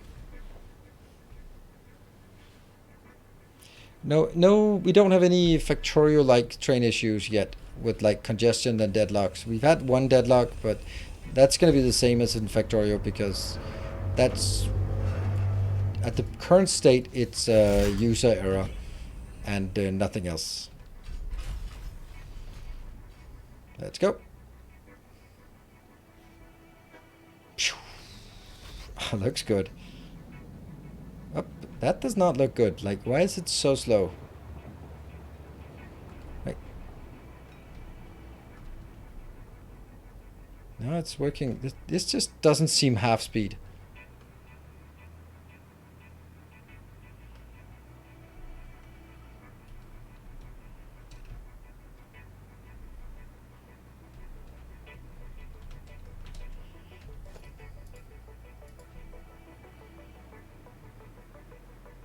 Oops, that one.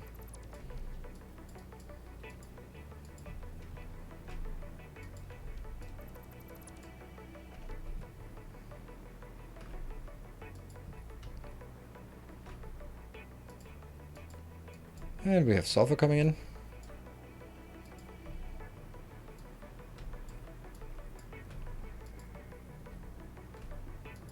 No!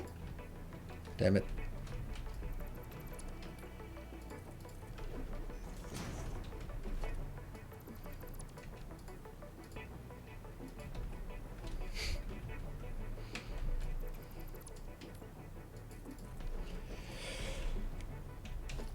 I don't know when we're going to start seeing performance issues in this space, but I don't hope so. I don't hope we will. Okay, so the sulfur, where's that coming in? Is it going anywhere interesting? Yeah, so now it's only the alkylate aluminium sheets that we're missing, which is kind of expected.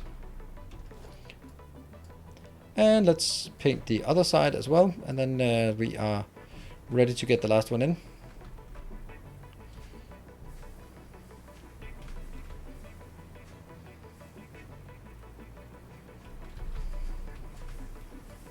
Sure, that's colored. That one. Oh, this is not colored. This is not colored. That's not colored. So many things are not colored. Look at all this crap in here that isn't colored at all.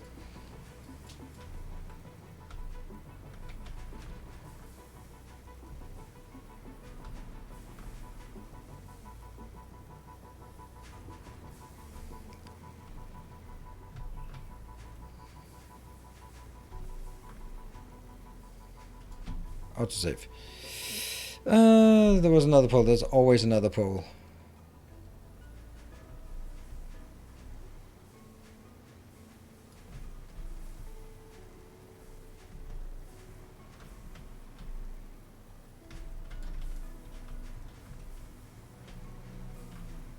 I'll take the ones I see, and then the ones I don't see will kind of be skipped. It's not going to be 100% anyway.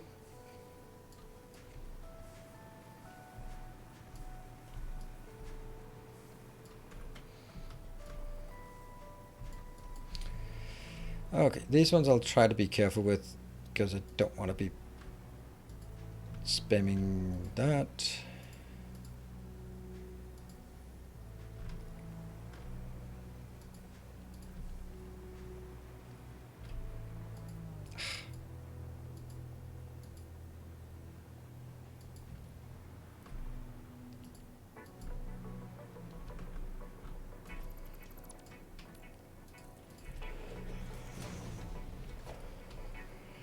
Just a bit more.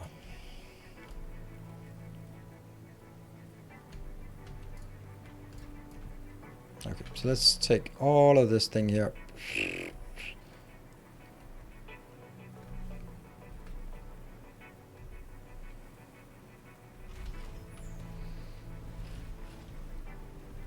And then we'll basically just look at it afterwards and go, yeah, do we see anything missing?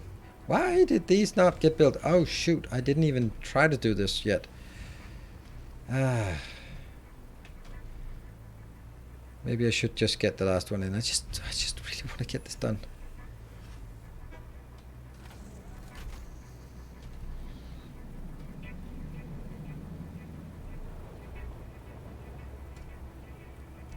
Damn you guys and your hype trains.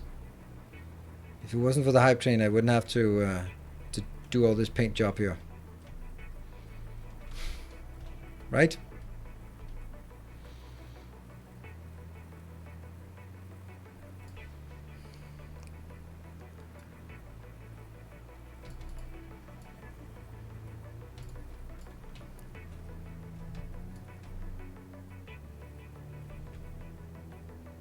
But it's just every time you just see something, then you have to fix it, and your eyes are scanning over it anyway, and then like, oh there, oh there, oh there, there, there, there, there, there.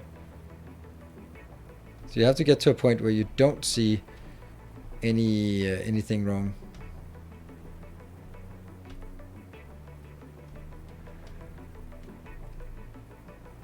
So far, I'm just still seeing a lot. Oh yeah, outside. Return belt.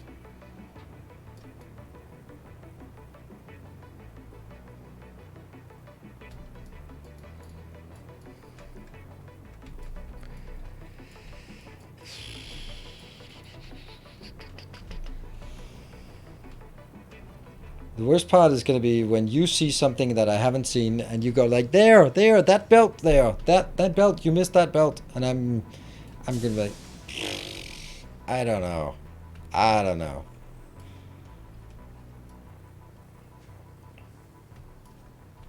We're going to just check the big machines though, mainly.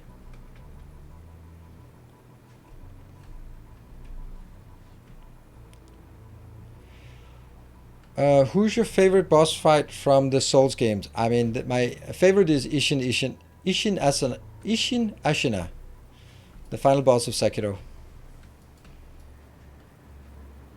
It is so difficult and feels so rewarding, like a 4-phase boss fight.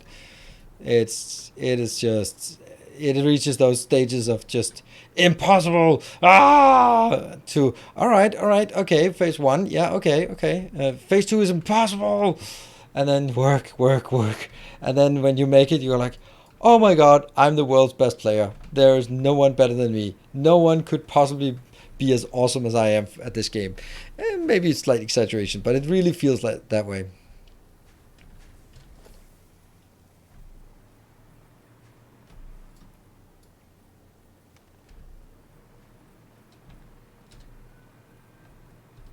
And it'll also just look absolutely amazing when that from the best one in Dark Souls 3 is Dark Eater Midir, and that's in the DLC. In not the DLC, it's the Nameless King. In Bloodborne DLC, it's Lawrence. Without DLC, I don't know. Then it's probably, even though I hate that fight, is Ibriatus.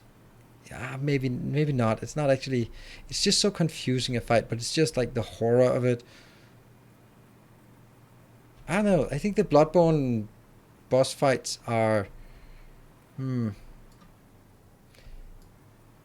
easy, but I don't know. There's not. There isn't a whole lot of complexity to them. Well, maybe there is. The difficult part is just dodging the damn things. But Ludwig is the best one in the DLC. Or the best one including the DLC. Yeah. But I don't know. It's not because the Bloodborne bosses are bad, by no means. They're all really good. It's just that then they don't have the same depth as Dark Eater Midir or Nameless King, which is just so many things to keep track of. And that's what... Owl is also a great one in Sekiro. Ah, man, there's so many good ones in Sekiro. Every Butterfly is also... Lady Butterfly is also great. I mean, I don't know. I think most of the best boss fights are actually Genichiro. And all the alpha. Yeah. Sekiro has the best boss fights. Damn, this looks so good. This looks so good. Okay.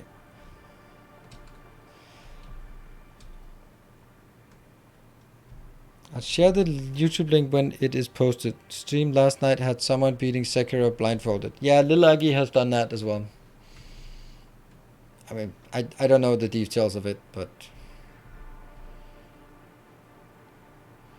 Gachagonichiro, I thought there couldn't ever be a better fight. And then Owl, yes. You missed the spot.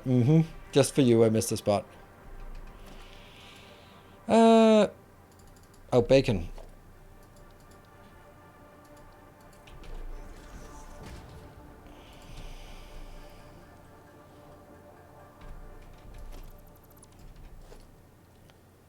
Why are we not having enough heavy modular frames not suddenly?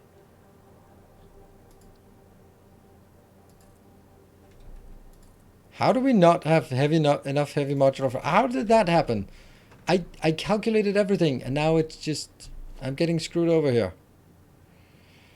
I don't know what happened. I'm gonna make some heavy modular frames somehow. Don't know how I'm gonna do it, but I'm gonna... There. See, this is why we have carried around all of those stupid, screws forever and ever. That's the reason, because otherwise, this would not be possible. And the last one is aluminium. Aluminium to battery. Doot.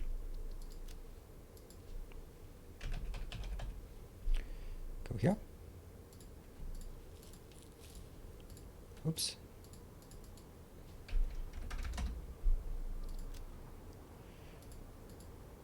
So we are probably over consuming the aluminium if everything is running Well, I know we are, but not everything's running, so. Psh.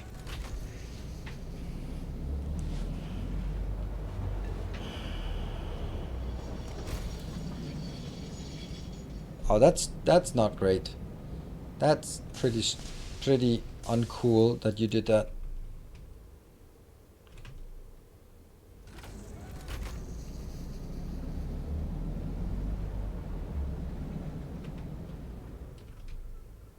Why do I spell and pronounce aluminium correctly? Because I am a scholar and a gentleman. Ah, crap! That was not. Yeah, what did I just say? Never mind. Never mind. See, this is what happens when I'm trying to deal with Americans. Then this is what happens. Everything just explodes. Typical Americans.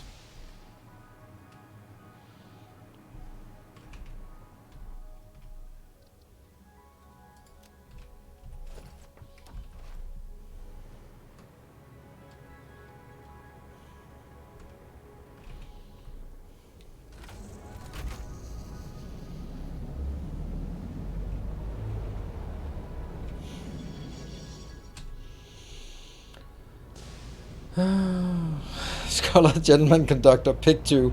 Well, oh, look at that. Break. We missed something. Currents. Whoa. Whoa?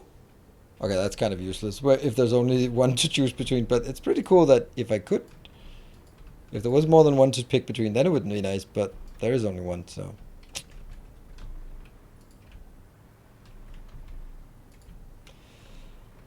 Alright, from here we should be all clear. Go!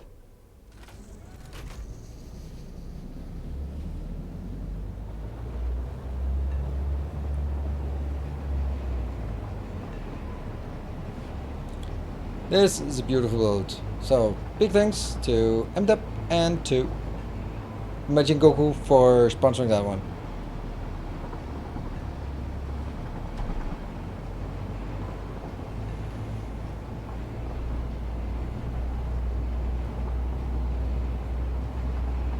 Even have a little drone port in the corner. That's so nice. 2,160 ingots per minute. Well, that's not much these days.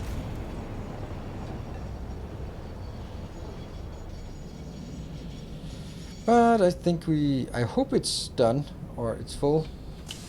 Is it?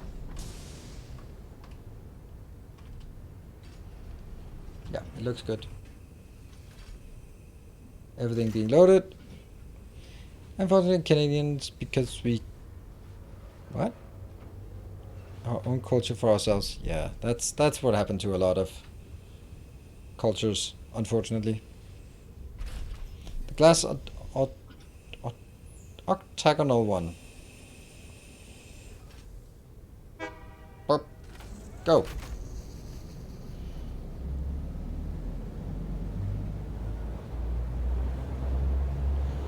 I like this little base we built here. It did take 2 streams, pretty much. But on that note, is that... At this point, is that bad? Like, for example, the next thing we are going to build is... What is that going to be? That's probably the hub. Trying to figure out how to do a hub assaults. That's going to take more than just a couple of streams. Then we also need to work towards nuclear. Oh, maybe we should try to sort of get those battery-powered things in action. That would actually be pretty cool. Like, we could use like a space out there, which is completely useless for all other intended purposes, and then just say, that one, just drone-powered.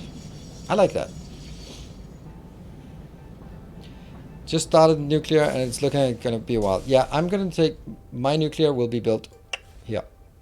Oh, that's the map. Yeah, it's going to be built out here. Or maybe up here. It's definitely going to be built near some water. I don't know. Oh, let's see if this is going out.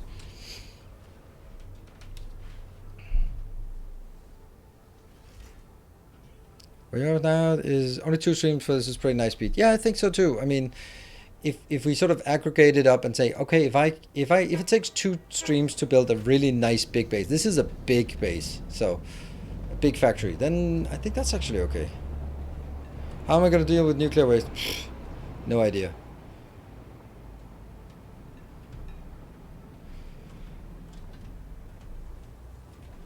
And now I have to be more careful if I see one that doesn't look right. Let's see if these are working.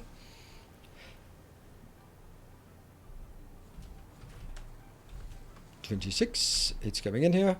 Yay!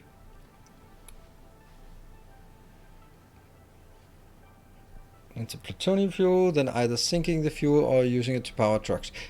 Power trucks is probably not going to happen. I don't think that's a great idea.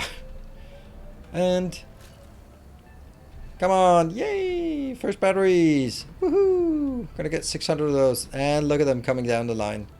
Sweet. Probably should have taken a break before hooking everything up so that I could sort of see the first flow coming in. But alas, that is the way of the world. So you don't have plastic. That kind of doesn't seem great. So let's do some debugging. Yep, that's an acute lack of plastic. There's a belt missing. I feel a belt missing disturbing in the force. Disturbance in the force. Ah, look at that. That's so cute. Except it isn't.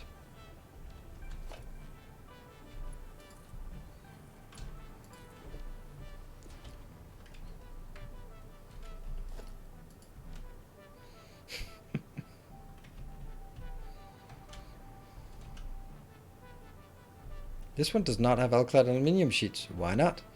I suppose it's just nothing has reached down this far on the belt yet. Yeah, it's coming here. Slowly. Very slowly. Hold on. Did I make a silly mistake? No. Each one takes 52 and times 10, that's 500. So, yeah.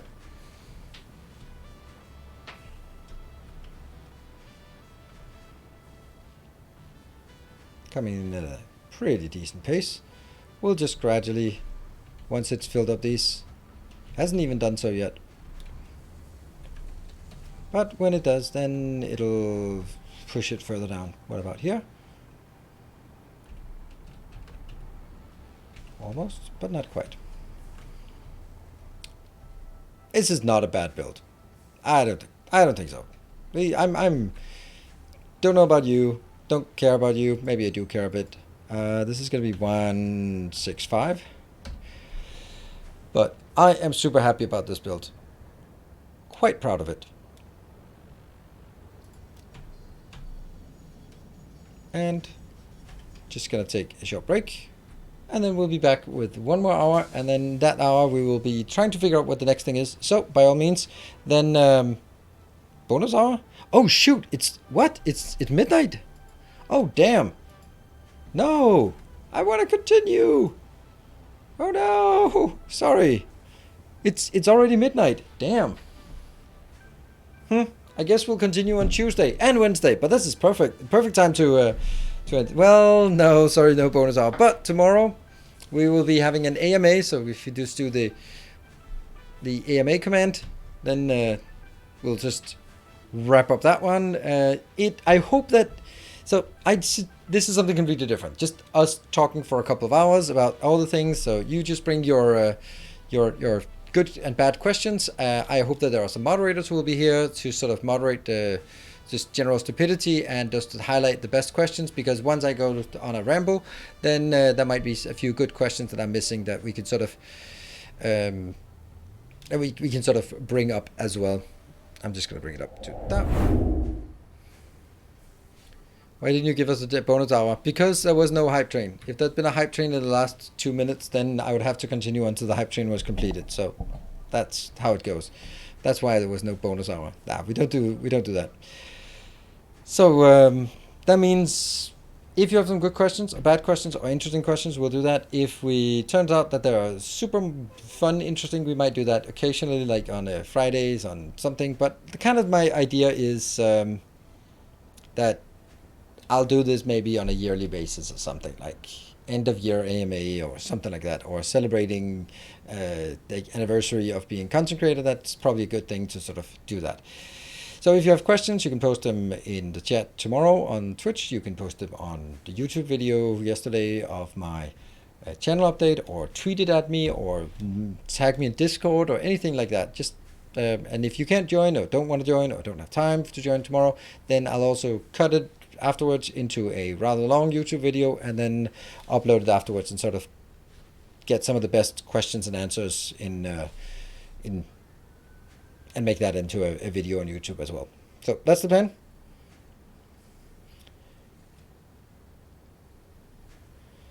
Yeah, maybe we should make it like moderators can't ask questions, because so far one of the moderators has excelled at let's say not the greatest questions, but I do already have a lot of good questions. So already have a I'm not at least I have something that I want to share with you. So that's cool. Anyway, thanks everyone for joining. It's been super awesome, and I hope to see you tomorrow. And there is also a video on YouTube. It's yeah, it's a new Factorio video, so that's seems to be popular. Good night, take care, and stay effective.